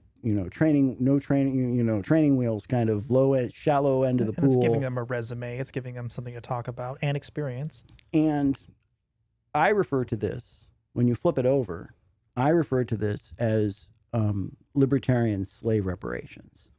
And the way that I think about it is that every nationality, every group, every tribe that came into the United States, mm-hmm. they all were originally organized by their entrepreneurial god kings, right? The guys who were smart enough to figure out we can all do this. And they always competed on being the cheapest labor, right? So the Irish showed up and they were the cheapest labor, and for them, the Germans, and after them, the Italians, and Chinese came in. Like, they were always organized and took their part of society where an entrepreneurial class organized them on low-cost labor. And the only group that never had that opportunity was Black Americans. And I don't mean people coming from Nigeria right now. I mean Black Americans were brought over as slaves. Sure. So I look at what happened to them as the real issue is that my kind of guys, the entrepreneur God Kings, they did not get to seize their part of the economy. And so I look at this system as how to fix that. Because if you are in anywhere you have a lot of poor people, you can easily say, okay, you don't got to work for anybody outside half a mile or a quarter mile radius or a zip code, whatever you come up with for Illinois or Chicago. And overnight, you have a certain group of people who have massively discounted low-cost labor to go compete with and compete on low-cost labor against everybody else to grab up that part of the market. There will be blood, Sure. meaning there will be wealth transfer. You know, there will be a lot of landscapers in North Chicago who are furious about this, or dry cleaners or barbecue shops or whatever you want to think of it as. Mm-hmm. But that process is self-leveling. As long as a group of people continue to be poor, they will continue to have a dramatically lower cost of labor, of inputs. So if you're a landlord, right, and you were originally redlined and you're a Black guy who owned a couple of buildings and you got screwed by the real estate industry in the 60s and 70s and 80s, right now, this could be the defining benefit to you, because the cost of your turns of pulling out the carpet and fixing up the place and rehabbing the properties and all the rest, you're getting the labor at a third of what everybody else is paying. Who's the bank going to give the loans to? Sure. And so I treat it as low-cost labor as a dramatic advantage that naturally goes to the people who are living within that community. I think of it as that's the greatest amount of fairness I can come up with. I mean, during COVID, we had some kind of bizarre microscopic version of UBI because the government effectively forced everyone to stop working. Mm-hmm. Why is your idea substantively better than just handing out capital? So, I mean, the thing that I really dislike about it is the inflation aspect of it. Mm-hmm. I have watched my bank account worth approximately 8% less in effectively a year due to massive amounts of money printing. And every American, whether they realize it or not, has 8% less money than they did a year ago. Unless they happen to have gotten a lot of money in their bank account for some reason, they are now worth less. If you're in assets, if you're in, it's really weird, but if you were in even cars or houses, or you did just then fine. You're fine. Yeah, you're just fine. If you were liquid, if you were not liquid, you were okay. If you're liquid, not okay. Yeah, the way to think about the reason that you want to do Uber for welfare or labor.gov, choose your boss, whatever name you come up with for it, weekly wage subsidies or weekly EITC or whatever you come up with it.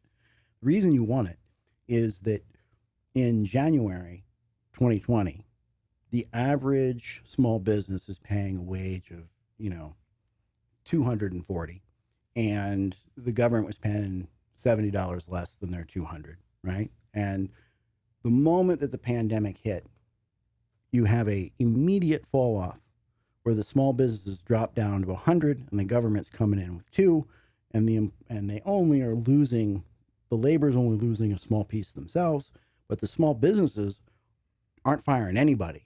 You don't have to do PPP. You don't have to do, the money's already running all the time. We're at zero labor slack all the time and nothing changed.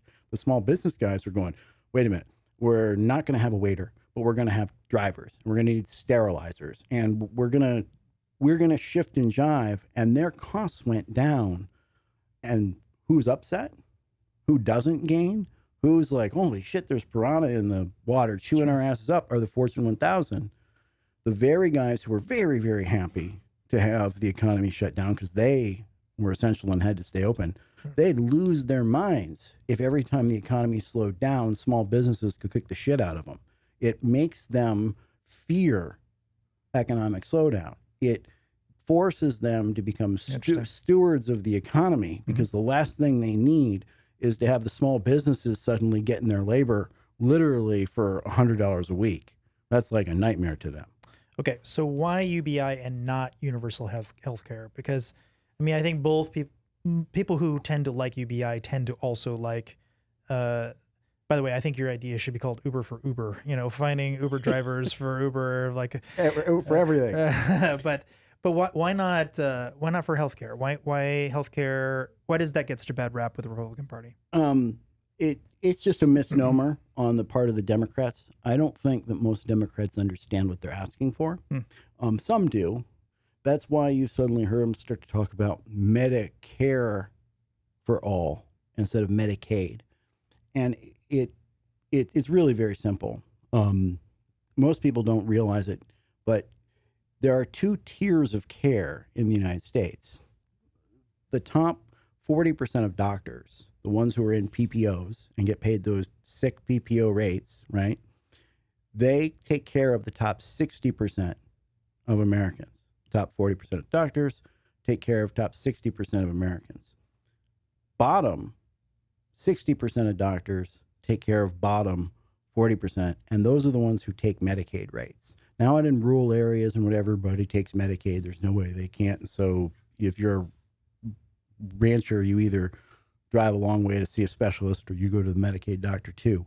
But ultimately, you are not going to get the top 60% to share their kick-ass 40% doctors. They're just not going to do it. Like Democrats can talk about it all they want. It's not going to happen. And the reason is because they don't, like, there's a huge difference between being in an East Side Medicaid doctor's office in Austin and being in a West Side PPO doctor's office in Austin, Texas. And it's generally the same everywhere in the United States. The East Side, because of the way the winds blow, the East Side is usually the poor place because they put the factories downtown and the pollution downwind. Yeah, the pollution went to the east, and so the east usually has that's where they put the trains, where the trains would land and everything else. Power plants. That was actually the red zone as well. That's where the migrants and black people, slaves, typically lived. So there's a huge difference between those two doctors' offices. Like, it's bonkers how much different they are if you're in one or the other. If you're but if you want mood stabilizers of any kind, you just go to the east side of town and they'll hand it out like candy because that's U.S. crime policy, is just giving out mood stabilizers to poor people. But and it generally is supposed to work, or it does work quite a bit. But ultimately, I look at that as we have two systems and we're never going to get the top half to share. So what we should do is make Medicaid rock, meaning it should be a basic care system that's entirely app-driven, that you can instantly be on a video call with a doctor and almost anything. Some Medicaid visa guy who probably doesn't speak English great and only makes $90 grand a year, but he's driving out in his own car and seeing you. And if you need to, be sent someplace, then you go. But the whole process, we should just throw imported talent at it like nobody's business and make Medicaid cheap, but kick ass. And, I'd love. I like that idea. That's interesting. I heard that one. I'd love, I don't know how many have you bought fake tits? Not personally. No. Okay. If you know anything about that market, right? All three billing buckets, right? Surgeon, gas guy, and facilities. And the price has literally gone down in both real terms and nominal terms since they invented the things. And it's everything you want But the only thing about it is that you got to pay cash, right? You got to have people who are shopping, and it would be great if we could figure out how to bring that level of shopping to a Medicaid system. But I don't think we're going to get there. I think that you just got to import endless amounts of, we should just take as many people who come in on a Medicaid visa and they got to work 20 years at taking Medicaid, and we should literally try to double the amount. And my thinking is that Democrats don't love doctors very much, and I don't think they have any love lost with the AMA. The AMA is going to kick and scream. But the only way you can really solve that riddle is if you let the top half go. You let the PPO guys take off, continue to be more expensive, continue to have all the concierge stuff, continue to invent new equipment, continue to do all that kind of stuff, and let the bottom just throw souls at it, import as many as you can. And I think Democrats, if they cared, like really cared about it, they'd stop. It's so confusing to say Medicare for all because people imagine that they're going to have access to the better doctors. And it's so weird. It's like you're still going to go to the same doctor who's currently getting Medicaid rates. What's going to change if you pay them Medicare rates? Like there's no new doctors anywhere. You're still going to that same guy. Why are we even celebrating Medicare for all?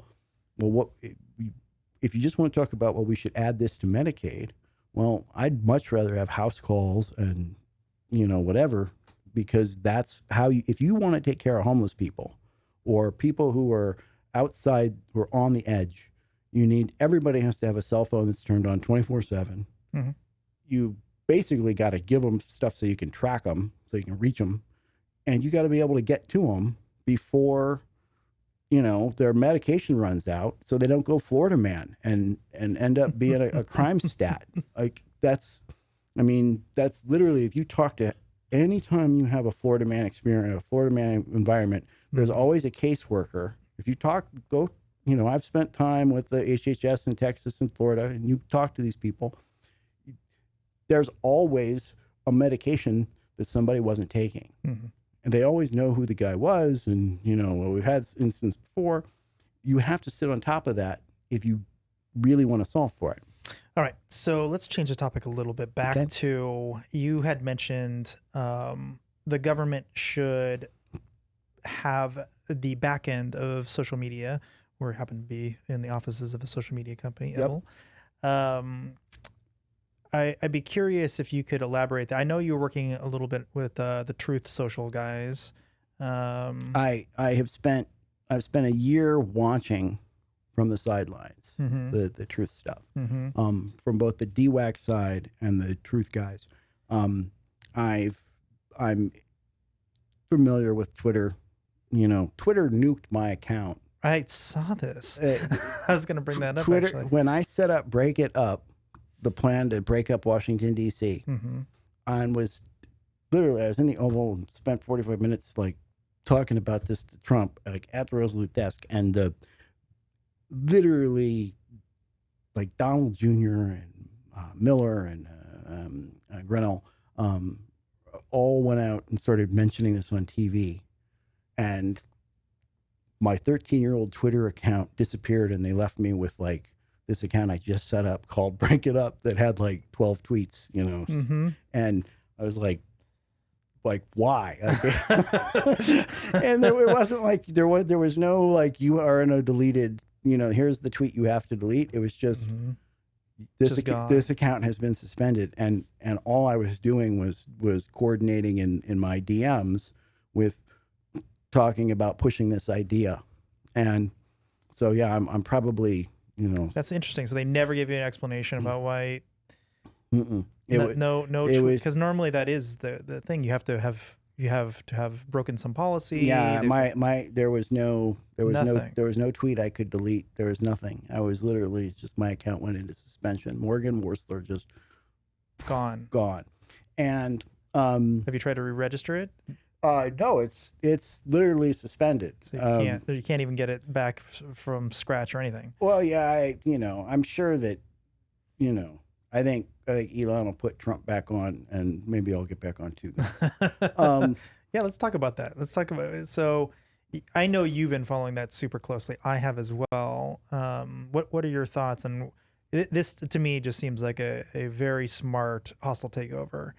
I can't play it all out in my head. It's amazing the number of financial people I asked who didn't know the answer to this. So today he files the 13G or whatever the paperwork was. Sure. And it's sitting at 54 and the stock is going down as if the market does not believe that sale's going to go through at 54. Is there any reason, I mean, the volume had to be 300 million shares moved today. Is there any reason that he didn't go out or can't go out and pick up another 10%? I think he has to announce it beyond the 9.1%. So that there might be some reason he can't. Oh, that's the thing, is that the people who I know who are financial journalists, but his buddies can sure pick it up. When I asked them, they said, I don't know why he couldn't. Meaning there's nothing, because he's listed as an activist investor. Like he never agreed to a limit.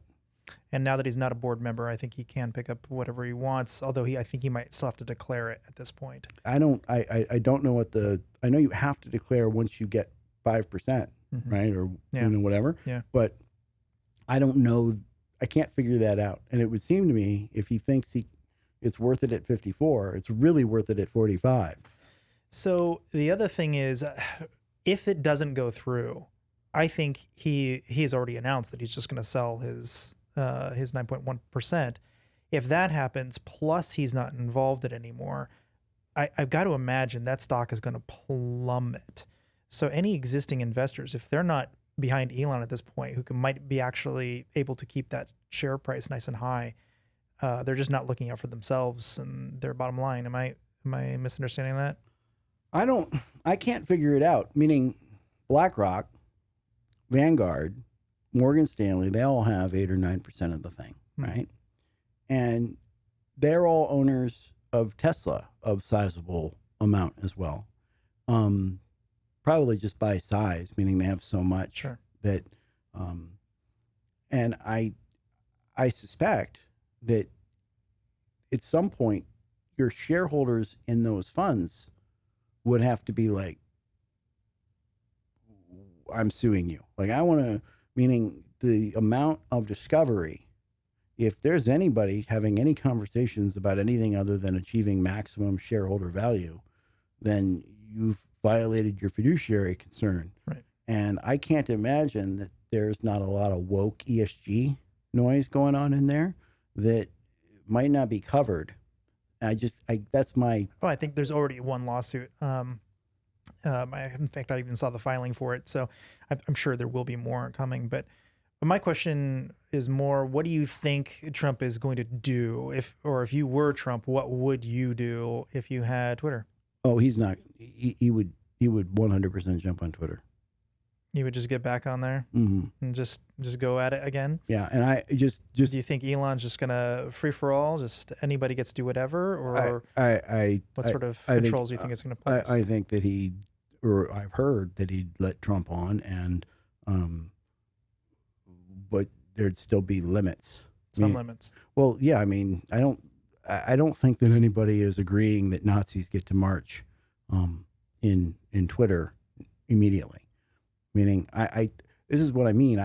I think that there's a model that Twitter has to evolve to that is like AWS, where you have an account that you can pay hosting and your DMs, and that the very next step for me is the taxpayers pick up the $3 a year or $4 a year for as many people who want it on Facebook or Twitter with the state of Texas.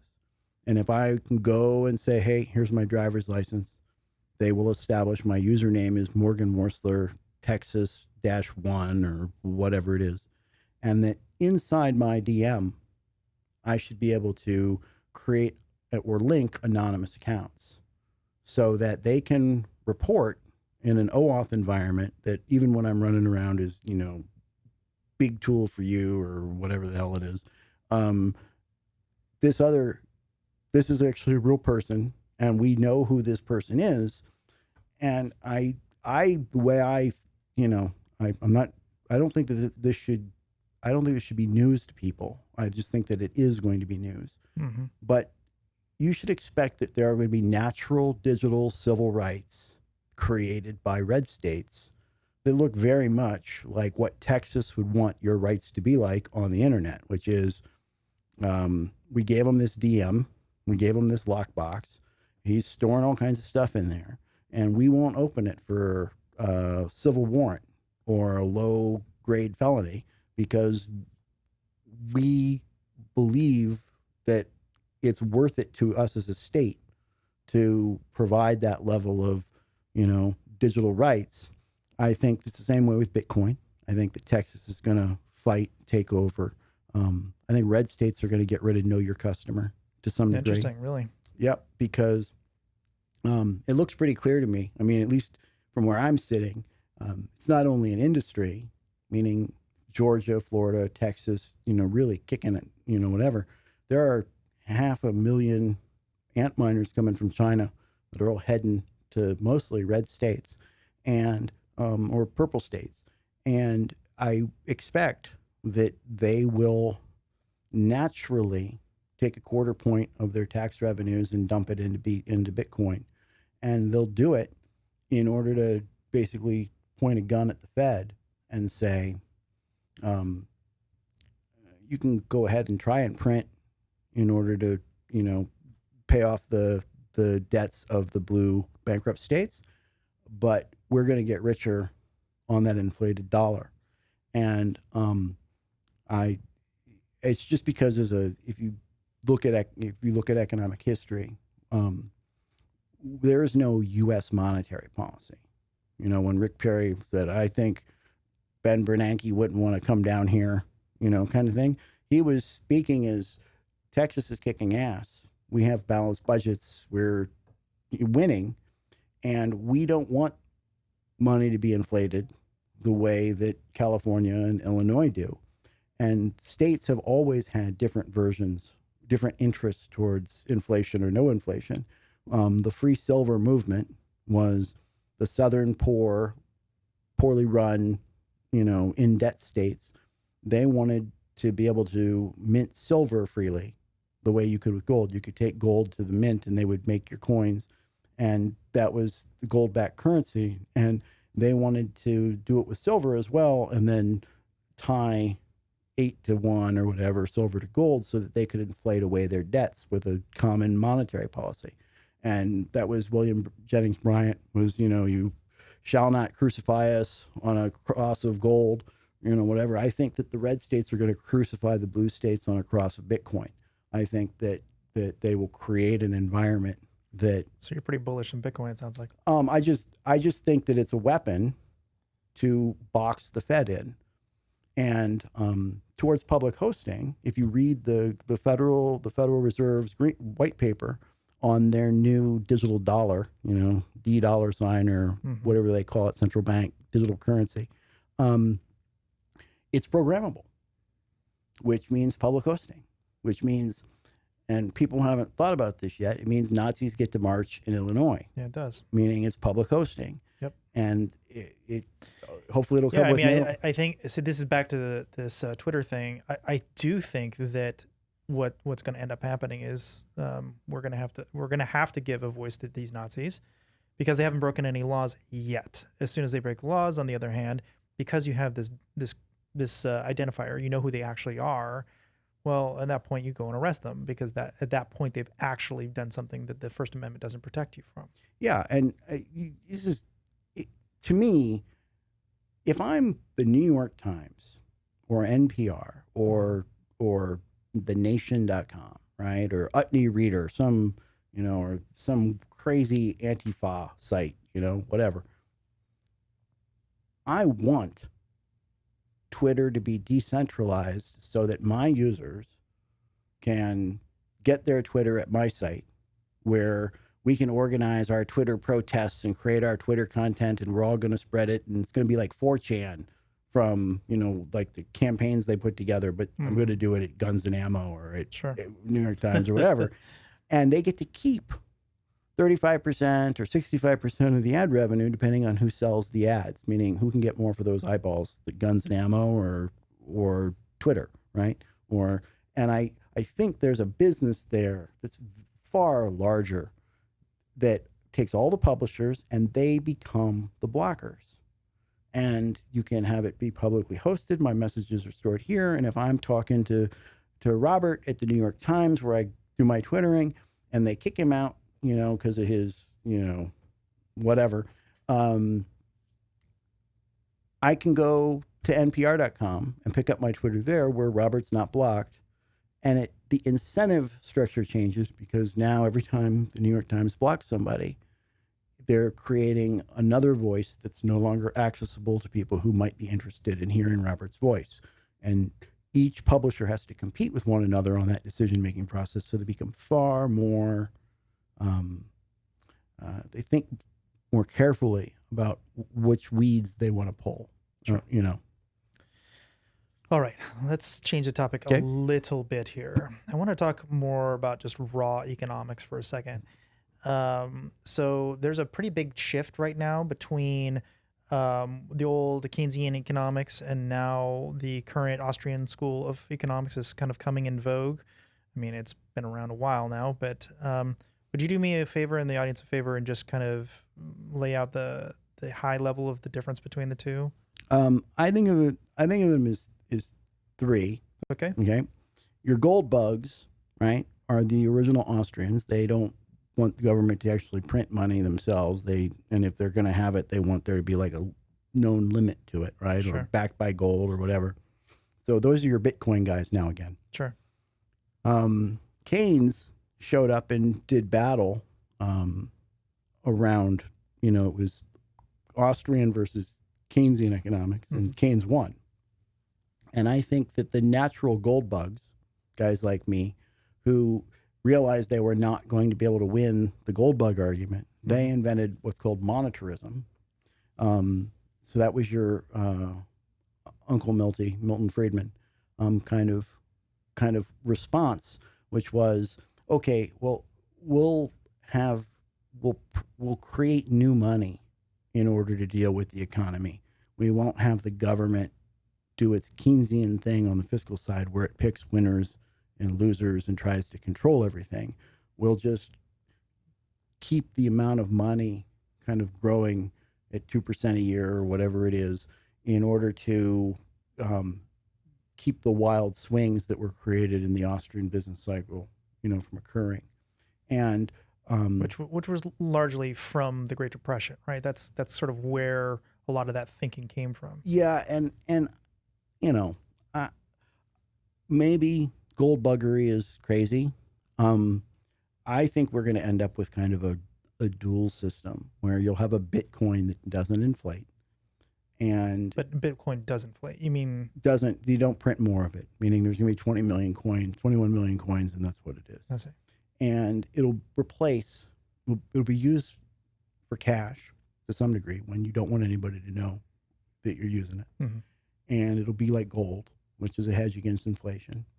And then I think there'll be this digital dollar, right, that you use for taxes and, the rest of it.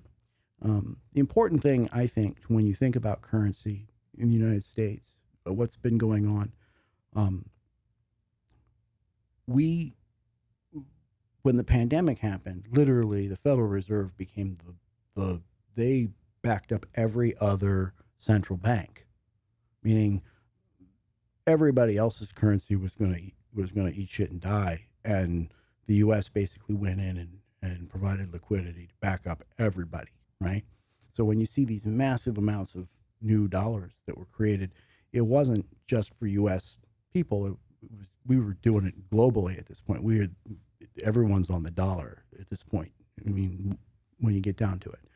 And what I think is going to be unique is that most of those 150 shithole countries that have their own fiat that's a shithole currency, they're going to lose it, meaning their talent in Turkey is going to just start being able to store money into Bitcoin. Right now, if you are a talent in Turkey, right, or you're a talent in China or Brazil or Russia or wherever, you have to collect dollars. Are these all shithole countries? I just need to get that on the record. Most places are shitholes. You got to collect dollars, and then you got to set up a Caribbean triple stack, shell corporation, and then you got to go get a Trump condo, or you got to get a condo or a piece of property, right, through a nameless, faceless entity.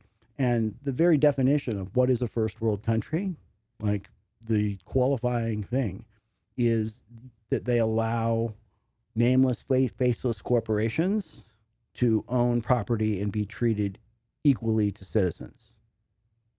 Like, if you don't do that, you're not a first world country. You can't be. Okay. Because if you do that, then all of the shithole talent goes, we got to hide our money over there.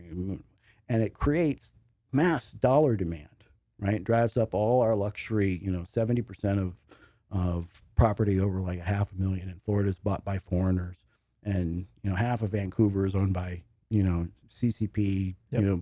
But that's how they squirrel their get out, their bug out bag, their cash away is into some Western asset. And if you think about it. And not just a bank. It's got to be a physical asset. Yeah, it's got to, that's hidden, that nobody can figure out. So the U.S. and the reason it's got to be physical is because it's got to be able to handle inflation. Yes. And that, again, it can't be seized from you because it's got paper title and a nameless face. Tell that to Russia. Corporation. Exactly. Right. And I'm a believer, right, that the U.S. benefits from that. And if you close your eyes and think about it, I mean, you can just, I got this wallet and BTC and my digital dollars are on it. And I started with BTC and it broke my shithole country's fiat privileges because suddenly 30% of the wealth was all being hidden in Bitcoin. And Texas was happily letting everybody hide it and got rid of Know Your Customer because they wanted the industry to go bonkers. And they're making Bitcoins worth $1 million. And Texas was doing it on purpose. And your countries are trying to print more in order to cover, and they can't. And when they crash, the Fed swoops in and goes, we got this. From now on, you'll use the digital dollar for your taxes and your transactions and whatever. And BTC sits as a hedge. Fed can't take it down, and they inflate too much.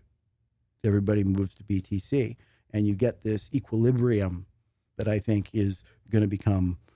And if you're a native, you're a U.S. native, you benefit immensely because all of those dollars that have to be printed out of air, they start off as welfare checks for U.S. natives. Like, that's how they enter the system. The first guy who gets to use that money is, we have this sick welfare system in the U.S. that's premised on, all the talent move, the top 1% will move here and kick ass, and So let's talk about inflation. Okay. So I pay a lot of attention to the lower end of the market because I think they're bellwethers of what's really happening. And one thing I saw is the dollar store is now $1.25, for instance. That's not an 8% increase. That's a 25% increase to the bottom end of the market. I'm just looking around at property that is now worth 30% more than it was a handful of years ago. It's not like that property is 30% better than it was a couple of years ago. It's just that the amount of value of your dollar has shrunk by 30% in Austin. I think that's very scary, and I don't know, like, where do you see that going for people who just have cash and have always been told to be fiscally responsible and have some cash on hand? Effectively, if you're sitting on a bunch of cash, you're probably screwed. I mean, no, I mean, we've been here before, right? Like, grand unified political theory stuff is, for me, having been around or at least attuned to it when I was younger at a very early age, JFK and LBJ, creator of a big new social welfare plan. They're Obama, who created a big new social welfare plan, right? And the next guy to come in is Nixon and Trump, because the Jacksonians wake up and go, holy Jesus, who thinks they're in charge of this place? And it's all these young kids running around like, oh, we won, we're in charge, we're going to boss everybody around. And they literally create a golem, a shit monster, and send them to DC in order to just curb stomp these people into death, right? And it scares the Democratic power, whatever, but it doesn't scare the young kids who are they're not in charge, but they still think they're right. There's going to be another JFK or another Obama just around the corner. And so the Democrats go out and they get themselves a Southern or passable conservative, Carter, or Biden, the moderate, who, whatever. But they're literally puppets, because the progressive young take over, and you watch what used to be a relatively moderate centrist, fake centrist, just shit the bed, just ruin it in front of everybody, right? So we've gone boom, boom, boom, boom, boom, boom. That last cycle of LBJ, Nixon, Carter birthed us 28 years of conservative politics. Reagan, Bush, they literally were like, oh, let's try a Mondale. The only state that Reagan didn't win, we'll let that guy. We'll try to do caucus, and literally only then did they say, okay, let's get two Southern bubbas, and they're going to run on age of big government is over. And they're barely going to win with 43% of the vote, and we're going to need Ross Perot in there in order, they took all of that, and that was still not enough. Literally, he had to get rid of welfare and all the rest of it. And all the way down, 8 more years of Bush, 28 years before you got to a point where there was an Obama who was like, I'm going to be a JFK. I'm going to do it again. We're going to have that cycle. To me, I would be terrified if I were a Democrat looking at that. I'd be like, and it's because when I was little, you'd be like, why are they running this guy who's this mealy little guy in a tank with his helmet on, acting like Democrats were dedicated to the idea that they were going to go back and get that thing they had from their youth, right? The boomers, however, if you look at them, they went from being these hippy dippy crazy kids who thought they were in charge of everything. By the time they hit 1980, they're starting to be yuppies, and they invented Fox News. And by the time they got done, they all just voted en masse for Donald Trump to stomp the hell out of. Actually, this kind of leads me to my next question. So you were actually one of the few people in the room when Trump was on the campaign trail. You were, if memory serves, you were on the Tuesday morning calls or whatever when that was happening. I saw a lot of stuff going on. Okay. Right. So, but Kellyanne Conway came in, and my understanding is that Cambridge Analytica was pulled in right around that same time. Do you have any sense of how much that had to do with it, or whether this is just purely preference falsification and people just truly were just... It was all bullshit. What was? Cambridge Analytica, they went and did, they literally went and seized all their terabytes of data and realized that all they did was license 9 databases of publicly available information, and then did a magic dance and convinced Parscale that they were magicians, and he just handed them money. There's no such thing as psychographics. Remember how I was telling you about the... That's funny. I have a friend who will definitely disagree with you on this. So. Your friend is wrong. Okay, that's interesting. I'll get him on the show. And I mean it this way. Remember how I said how hard it is to get somebody to switch, to get me from going from being straight to being gay, right? It's 10 years of programming and, whatever. There's no magic set of words, right, that you can say to people that are like a spell that cause them to alter their behavior and change from the tribe that they're in to a new tribe. Yeah, but definitely in the center, you could move people in one direction or another. Yeah, I'm not a big believer, and I'm coming at this as a guy who's been around rhetoric and from professional debate to junk mail and infomercials and then internet, and I've seen it whatever. Fair enough. I operate on the premise that people are tribal, and you can get moderates to do moderate things. Meaning, I think you can get conservatives to have a bigger welfare basket if they're sure that everybody has to work. And I think that you can get liberals to be okay with having less regulation as long as they're sure that the people being poorly rated really are scumbags, meaning they're okay with Uber and not taxis because everybody gets to two-way rate the driver and the driver the rider. And they're okay with Airbnb not really being a hotel because there's this constant rating, right, of tracking back and forth. And it changed. That's a compromise that respects what they're really concerned about, which is that. So explain why all the polls said one thing and suddenly Donald Trump appeared on stage as bewildered as everybody else was that he won. The polling was off 3 or 4 points, and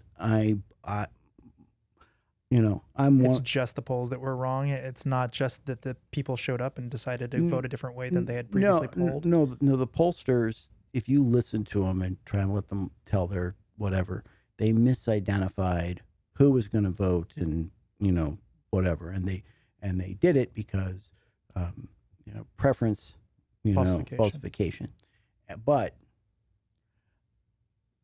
it was far. I think there were more people who, on the inside, who thought this was a 1 in 3 chance, and they wanted it to be reported as 1 in 99, and so none of those people who knew it was 1 in 3 would correct the record intentionally. And I think they want there to be push polls. Like right now, there are still push polls. And here's a good example, right? I can't believe my favorite polling system is a thing from USC, Daybreak, and they get a giant sample, right? And they send them an email once a week and break them into groups of 5 or whatever, and say, who are you voting for? Who is your friends going to vote for? And what's your intensity to vote, kind of thing. And they just measure those. And the idea is by asking the same people, large set, over and over and over, you eventually get them Preference falsification to give up their thing. Sure. My thing is, put everybody in it. Hell, my thing is, we should have blockchain voting, and you should be able to vote and change your vote as many times as you want between January and midnight on the day of. And that's our poll. We know exactly who's winning and losing all the time because we can literally look at a bunch of votes that are all registered and say, this guy's winning right now. And we don't even need polls. So I want to change the topic slightly. I have heard a lot of people on the right say this thing that the left can't meme, and which I think is actually kind of a funny meme. And you, as somebody who purveys or trades in memes, a lot of them, I thought this would be an interesting conversation real quick here. But right off the bat, I started thinking like, okay, what are left memes, and where are they actually bad? And the ones I came up with: Occupy Wall Street, 99%, BLM, white fragility, toxic masculinity, Me Too, critical race theory, Stalinism, Marxism, communism. mean, these are all memes. These are all things that people carry with them in their mentality and how they see the world. Yeah, and they are memes at the big sense. Yeah, correct, in the big sense. Meaning like Dawkins' Yes. memetics. That is exactly what I mean. Where you're talking about ideas live in people's heads. The way to think about memetics is if there is a God, he loves his children very, very much, and he looks down on them and watches to see which ones grow and which ones, fail. And it's not us. It's the ideas in our head. He's only interested in, is this idea beating this idea, and does it work or does it not work? And I really like that. But why is it that we are discounting how important these memes in the Dawkins sense of memes are to both popular culture and politics and all these things? It seems like a lot of people are discounting how good these memes have been. I mean, some of these, like BLM, that is literally like, I have a hard time when people talk about BLM like that. That is a pack. Like somebody turned a political action committee into a meme, which is. Oh, I don't disagree. I just think that these are manufactured. These are not things that people just stumbled upon. Well, yes, I think they are. I think that a bunch of people threw shit at the wall. One of them stuck and got picked up. And the only difference is that BLM does not exist as a bunch of gift memes. Meaning, I understand it, and the difference is that the mainstream media doesn't operate, or its ideas are so shaky that's how I think about it. That the entirety of mainstream media has kind of the narrative, right? And as Andreessen now says, the current thing, but they have the narrative, right? That emanates out of the Ivy League and the New York Times and Washington Post and whatever. And they might absorb BLM and, whoever threw that one together, great. But what's amazing is that a bunch of shit posters making goofy little no, I get it. I don't do battle with them. I just don't think that the meme, although very funny that the left can't meme, is just wildly wrong, because in a much more powerful memetic sense, I think the left has been extraordinarily compelling with their memes. Well, yeah, they own the media. Yeah. Yeah, and I'm just fascinated by, you'd think that everybody would think in terms of an idea is as good as how much does it cost to make the idea pass? Mm-hmm. Meaning, if you've got to spend huge amounts of money in order to maintain this narrative, it seems like you're admitting to some degree how bad the idea is. And if somebody can just slap together some Pepe thing and, with a snarky comment and a picture of somebody and whatever that just sinks right to the teeth and just neutralize everything that you're doing, and you can't get Biden past 35% and whatever, at some point you've got to say money can't make this idea work. Okay, so because of the last one there was communism, I think it's worth talking about communism as a model here. So I am currently watching China and their lockdowns in Shanghai. I don't know if you've watched this at all, but apparently it's 20 plus cities. It's not just Shanghai. Shanghai is just, I think, possibly the worst of them, or one of the worst. Why do you think they're doing it? Going to zero COVID is their answer. Okay. I think that the reason they're doing it is they want to exert as much political control as they possibly can, put as many checkpoints, as much surveillance, understand as much as they possibly can about their population, and control as much as they possibly can, and possibly kill a lot of people in the process, political adversaries, as well as watch who, using their social credit score, who's going to be the complainers, so that they can neutralize those targets as quickly as possible. It's the opening salvo to a much more authoritarian regime than it already exists in China. It's just they will release these lockdowns eventually. They have to, or in waves. They'll turn it on and turn it off as they feel like it, but for the purpose of controlling their citizens. What do you think? That all sounds right. I mean, I don't think that China is a very hard beat. Meaning, I don't, like I said earlier with federalism, I think the only people who say, "Oh, the United States is going as a serious adversary, and they're going to, really outcompete us, and we're all, fat and lazy and can't, whatever." That's all premised on the idea that we're about to become California and New York. Nobody in their right mind thinks that the CCP is going to beat Texas. Like, Jesus Christ, Texas is meaner and nastier and smarter and willing to go to the mat and do all kinds of stuff to you. And nobody thinks that you're going to beat Texas. Nobody thinks you're going to beat crazy Florida man. Like, he's freaking nuts, right? And all the talents. I think a lot of people do believe it, though. They actually believe that we're going to be held down and by California.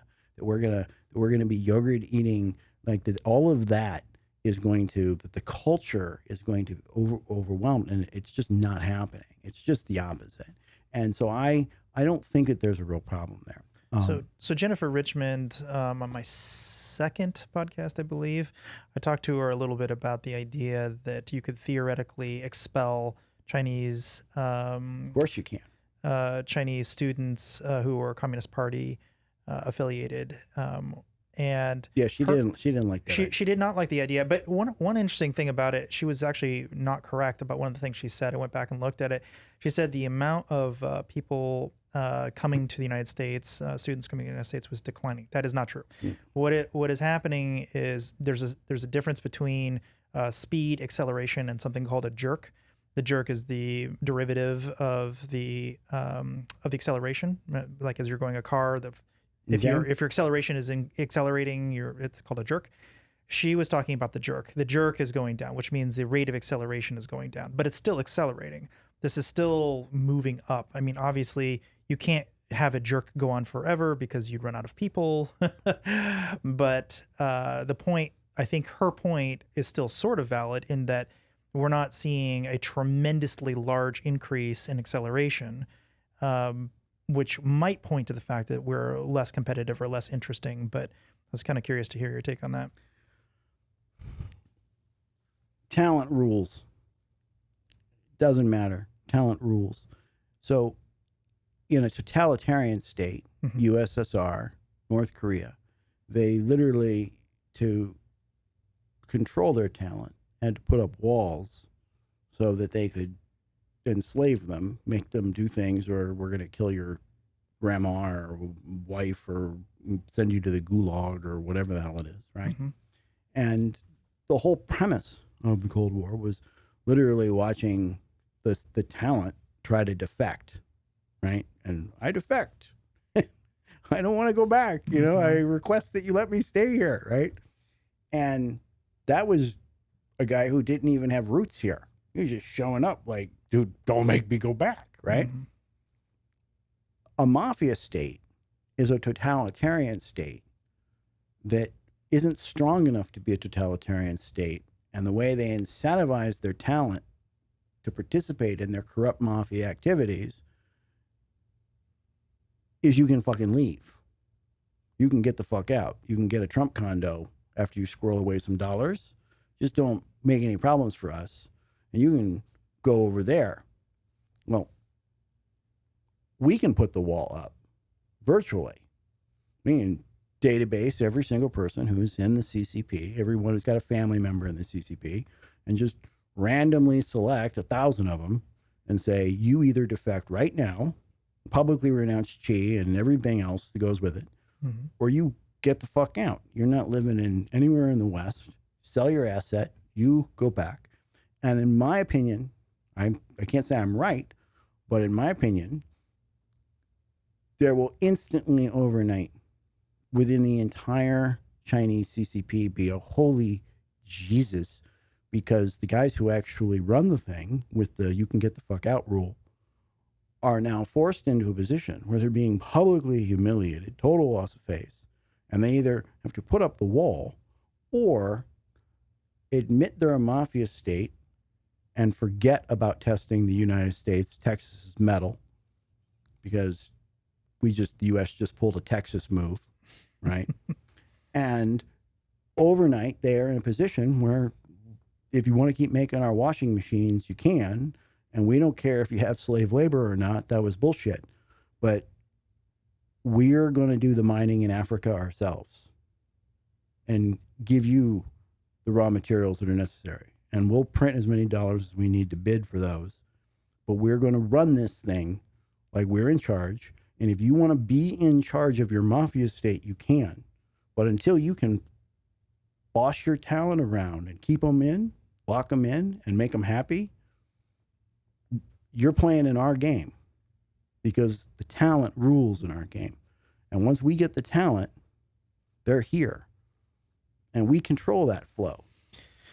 I think you're going to get a lot of pushback on that idea, my friend. Well, everybody's wrong. It's still interesting, though. But if you throw it out, now flip it over. I just made a very big, bold claim. No, that's why I have you on the show. But if you flip it over, there's no reason not to try it.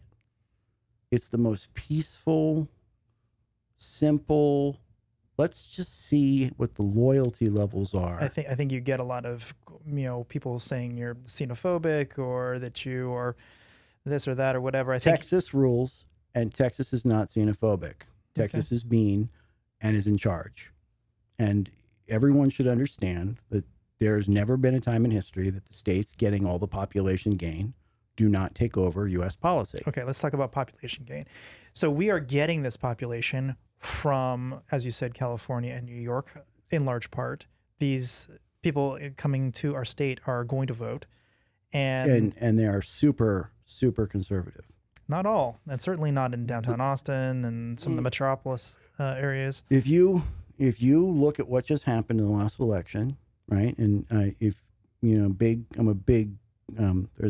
there's a bunch of folks in the work for home, the economics guys from the work from home space. Your ex-wife, I'm sure we'll be able to tell you a bit about this. A buddy of mine, Adam Osnick, was the chief economist for Upwork and is now at EIG. And there's a bunch of them. But basically, there are donuts in every major urban county. Travis County, Miami-Dade, whatever Houston is, downtown Dallas, San Francisco. Look at the map of what just happened in the movement. Every major urban county lost overall population, and all of the surrounding exurb counties gained population. And in the 2020 election, they all voted Trump. The donut voted Trump, and the whole voted even more for Biden in all of these markets. And even in San Francisco, the donut didn't vote for Trump, but it voted more for Trump than the whole of the donut did. Mm-hmm. And the movement was all from the center to the exurb, where people are like, I need more space. I got to get away from all these crazies. There's homeless people all over the place. I can't have these people around. If you literally my Facebook for Austin AISD, we've lost kids. The town is booming. I mean, there's just more people moving here all the time, and we have less kids.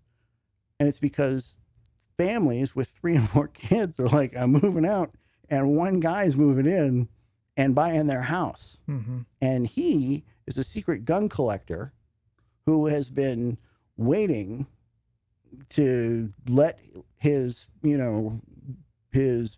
toxic masculinity freak fly, flag. And literally, if you talk to the guys who came from Oracle, right, who just landed from Oracle, or the guys who even came from Apple and whatever, every one of them is like, man, I'm like, they're getting their Jones out. I will say that I have met a large number of transplants who kind of almost hushedly say, like, I'm actually pretty left leaning at work rather, and but out here I can be who I am or whatever. Yeah, And I mean, you can't. Talent is not. but Doesn't get bossed around. that to me is just preference falsification. They're just lying to everybody to keep their job. And Yeah, the Economist, the guy who did he's got a funny name. He's from Turkey, I think. I'm not even going to try to get it out, but Sure. he did the guy who did all the work on preference falsification. He did a great podcast was it with Talib? no, that's not Talib's another guy. He did a great podcast with Eric Weinstein on the Portal. But basically, the day before the USSR fell, like they had polls showing 80% support for the Politburo. And the lying gets louder the more people are not supporting it at all. Like the more that you're forced into it, the louder your lie will be. Like you'll ham it up to a point where you're almost where you're just faking it and making fun of it while you do it. But the research on it really messes with polling. It really messes with it. And what it means is anytime you try to authoritatively force people into something, the more you push, the more they hide and obscure what they're really after. And if you look at the voting, like, cause I was watching I follow local precincts pretty closely, and I was watching the vote by mail and early vote turnout in the county surrounding Travis, and it was just going through the roof. And I couldn't for the life of me figure out. I was like, well, Jesus, if it's really the Democrats turn out early, we're going to get slaughtered. And it wasn't. It like they just went big time for Trump. And when you looked at, if you knew the people, they were families who all picked up and moved to Dripping Springs and Buda and San Marcos, and they all did it because, like, half of them, it was a cultural thing. And if you look at the numbers with Hispanics in Texas, dude, they've lost. I mean, a generation of Hispanics have been lost to the Democratic Party.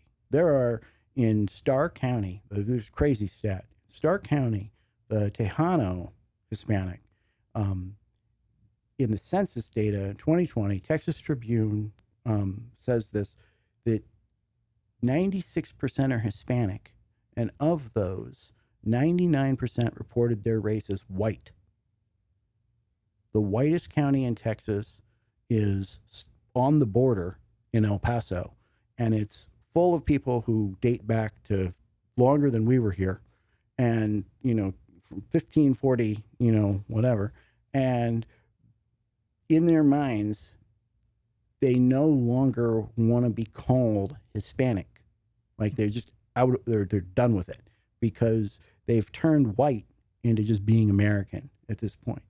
And the same thing happened. To them, white is a culture. It's not It's not literally an ethnicity. they've not that white is an ethnicity. Yeah, but they've literally turned it into like saying I'm for America is being white, and then like That's it's interesting. like and I can't believe like that they're still out there telling people using the phrase Latinx. Like, I mean, it's bonkers. It's bonkers. All right, tell me about GovWiz. I think this is going to be interesting to the audience along these lines. Got it. So, I did a bunch of work with Qualcomm C-suite years and years ago, 2014, 13, where I've just done so many startups that it was like we'd go in and get to look at their 3-year out R&D and put together programs that were kind of like not fake startups, but showcase startups to kind of take real edge tech and show it off. And one of the things that we did was AR. You just did an AR thing. And yes. I mean, like literally before it became the Euphoria package that they had, like it was so long ago. But in the course of that, they said, if you ever come up with something that it's going to sell $1 billion worth of chips, just tell us, and we'll whatever. And I had, in the course of building this thing, kind of had a brainwave around a no-coding platform to build mobile apps. And I knew and started a conversation with Newt Gingrich.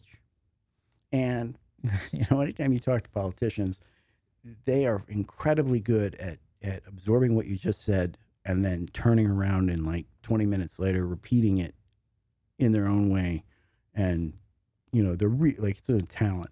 And so I told him, like, look, I think that there's a way to put together government as a mobile app platform that can be crowdsourced and, whatever. And literally there's all these videos of him in like 2014 holding up a smartphone and being like, why don't we have this on government? And what are we going to call this smartphone from now on? And all this crazy stuff.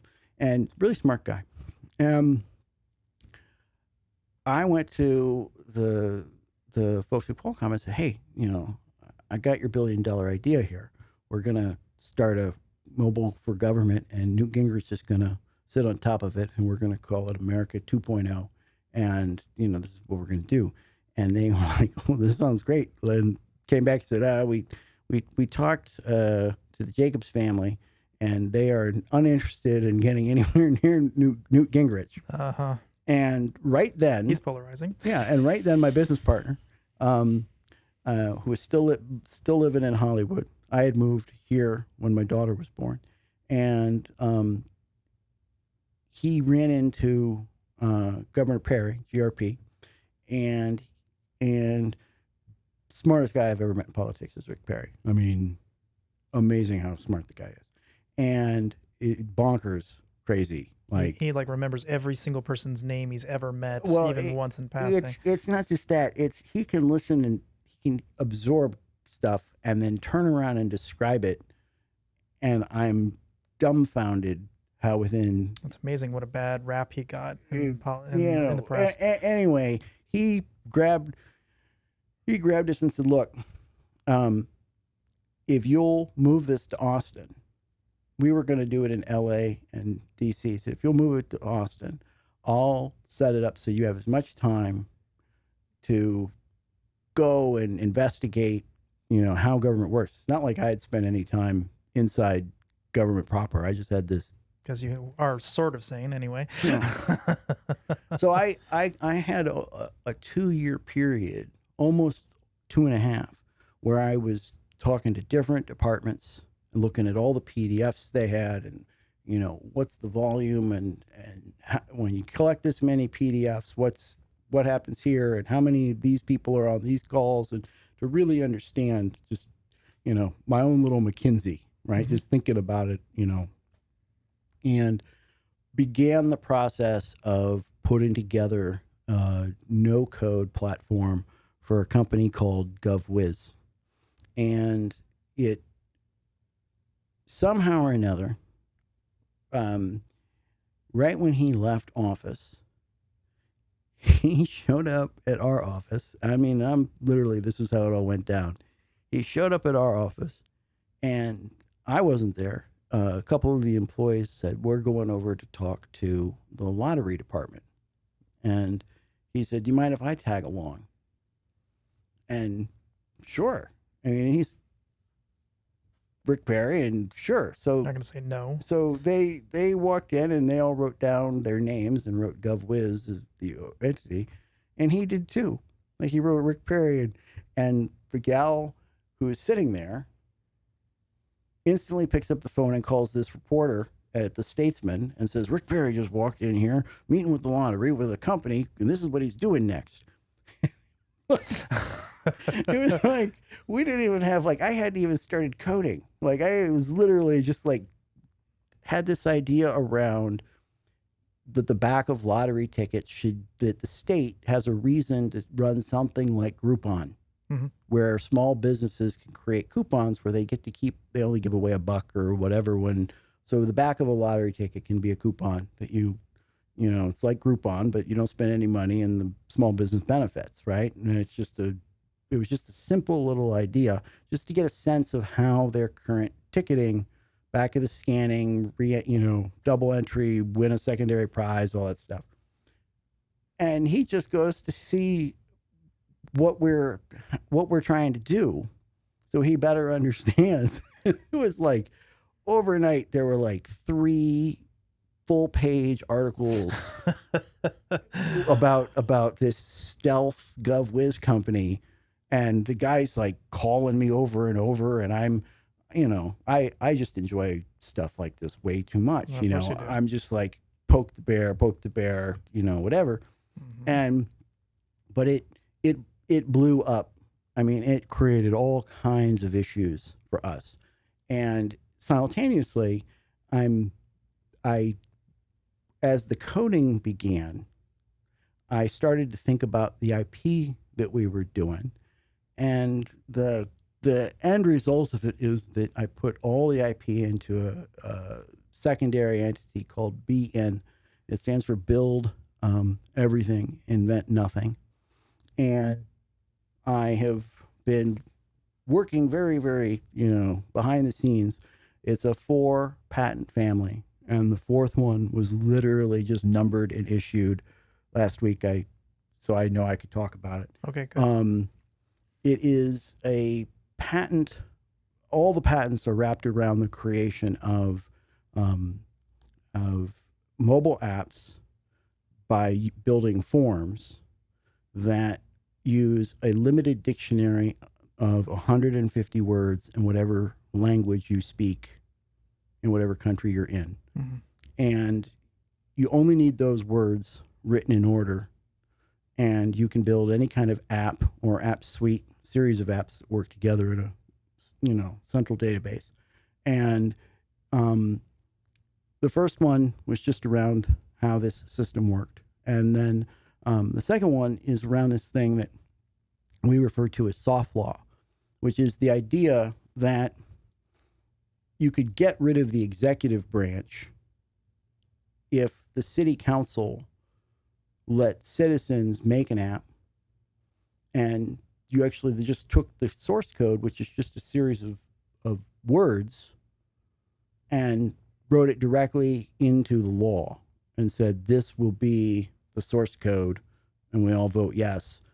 So the app goes gold, and there is no technology firm to hire. There is no software company for the city manager to go out and RFP and all the rest of it. It takes 6 months and it's broken, and everybody, and so, and it should be able to work all the way up to like healthcare.gov, and you should have an open kind of platform.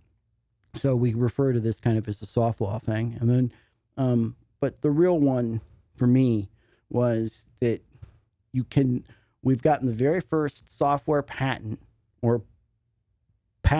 on a software building platform that's so easy to use, you cannot patent anything you build with it, and you cannot copyright the source code.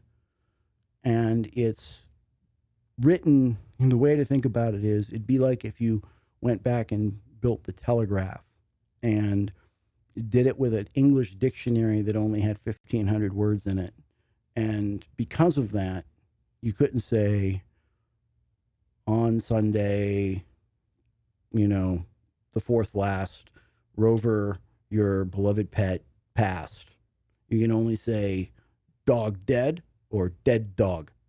And that's all you can say. And because of that, you can't claim any intellectual property rights or copyright around it. And so the idea that we have is that governments, states, city governments, should be able to throw up this thing that looks like a cross between GitHub and Wikipedia, and all the pizza shops in the world can go to one page where they build out little apps that all work together for running their pizza shop. QR code, menu load, order, app number 2 sends it to the kitchen. And this is all written in code that is words. Yes, it's all written in human language, right? And that you can string these apps together into an app suite, and that the moment you start writing it, it's like Wikipedia, everyone else is seeing it too. And my whole thing is that small businesses should be provided hosting, schools should be provided hosting, parents groups should be provided hosting, and they should be able to build these apps that just automatically exist in the ether, and that anytime the city has a bunch of people say, we want to use this, the city council just says yes, and that code becomes the law. Yeah. And the premise behind it is that you can run a government, you can run a political party this way. That Robert can decide he wants to run for city council and walk around with an app that, as he goes door to door, knows whose door he's walking up to. And the app shows off, of all the possible apps, the ones that this person's going to be turned on to the most. Mm-hmm. You know, you got a cat. Oh, here's the cat out of the tree retrieval app or whatever it is. And says literally, I'm going to turn government into this. Give me your phone number. I'll give you a copy of the app. You can play with it. And in my mind, that type of, that is a political party that's a piece of software that generates revenue that literally goes into getting more politicians elected, and in order to deploy more of its apps. And that you should theoretically, like I came up with this after reading, Damon by Daniel Suarez, where like the guy dies and the AI software takes off and starts building a competitive system. Mm-hmm. In my mind, that's what you should want, is to have an open, no-code platform that everyone can crowdsource their own solutions to, and that governments can adopt and basically be forced by their citizens to adopt. And it should, over time, obviate public employee unions.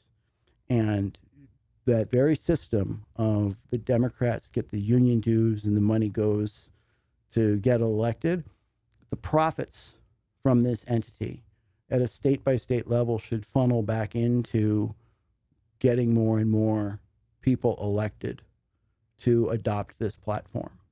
It should be, give them as many tools as possible for free to run for office. If I'm a big believer that right now, if you look at voter records in the state of Texas, right, it's a very incredibly complicated file. And it comes along with, here's all the registered voters, but then there's another thing that says Robert voted in this election, and this election, and this election, and this election. And if you try to read that data, it's incredibly complicated. But we pay for it. And if you want to run for office, one of the first things you've got to do is go pay some jerk off $5,000 in order to have his piece of software give you a map that shows you where everybody lives on the map and where you're going to walk, and at each house who you're going to talk to and who you want to make contact with and which houses to skip and which ones not.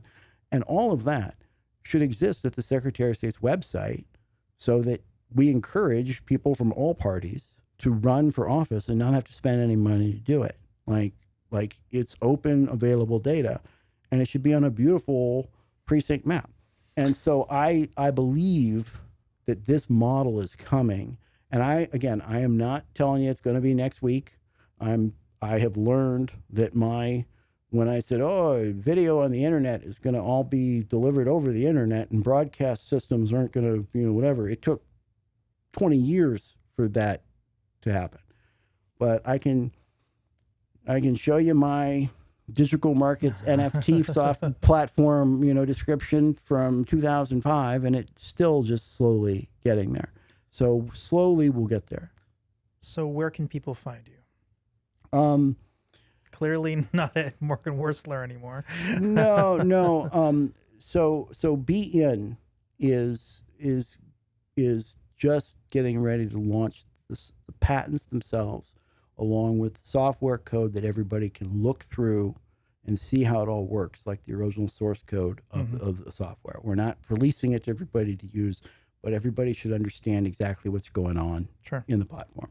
And from there, I am doing everything I can to identify who I either license it to or outright sell it to, or if the entire thing goes into the public domain. And where will they find this? It's at BN. BN.com? No, BNIO, I'm sorry. BNIO.com? Okay. No, BN.io. BN.io. Okay, yeah. All right. But it again, it's from where I'm sitting, this has been a labor of, if I was going to try to build a piece of software that could take over and let everybody on Earth be able to make use of it, I think that it works great with a smart city operation for a Cisco. I think it works great with, you could put it into any social media platform and instantly start delivering apps directly, because it's just a very small render language, right? It's very, very small. But the key part about when you say you're going to do this stupid thing is there's no control over the UX whatsoever. And it all goes back to, this is actually something I argued with Andreessen with a long time ago. When I first got my grandfather on the internet, it was like 1997. And my grandma had gotten on earlier, right? But I got a new e-machine and said, okay, you have to sit down here and figure out how to do something. And he said, I want to get a Callaway Big Bertha golf club. And literally you went to the site and it was a form that you printed out and fill it out and put a check in an envelope and then sent it, right? And he thought, this is genius. This is the very best thing I've ever seen. You're going to, like, in his mind, there were no more catalogs. Like, that was what the internet meant. And literally a week and a half later, I called him and said, hey, what have you been doing on the internet? He said, I went to the title of the site and I couldn't even find it. And there was no, everything was changed. And ever since then, my attitude has been that if we had built the original internet browser so that there was a catalog button and a wallet button and a about the company button and a forum button and a feedback and a this button and a that button, that every website would be exactly the same, and the only thing you'd upload would be text and photos or video imagery or whatever. And the moment that the dumbest guy learned to use the internet, went to one site, one mobile app, every other app would work just the same. I think both Wix and WordPress and the similar things are trying to do that. But in my mind, you've got to completely remove the idea of a website designer. Those people just need to be put down.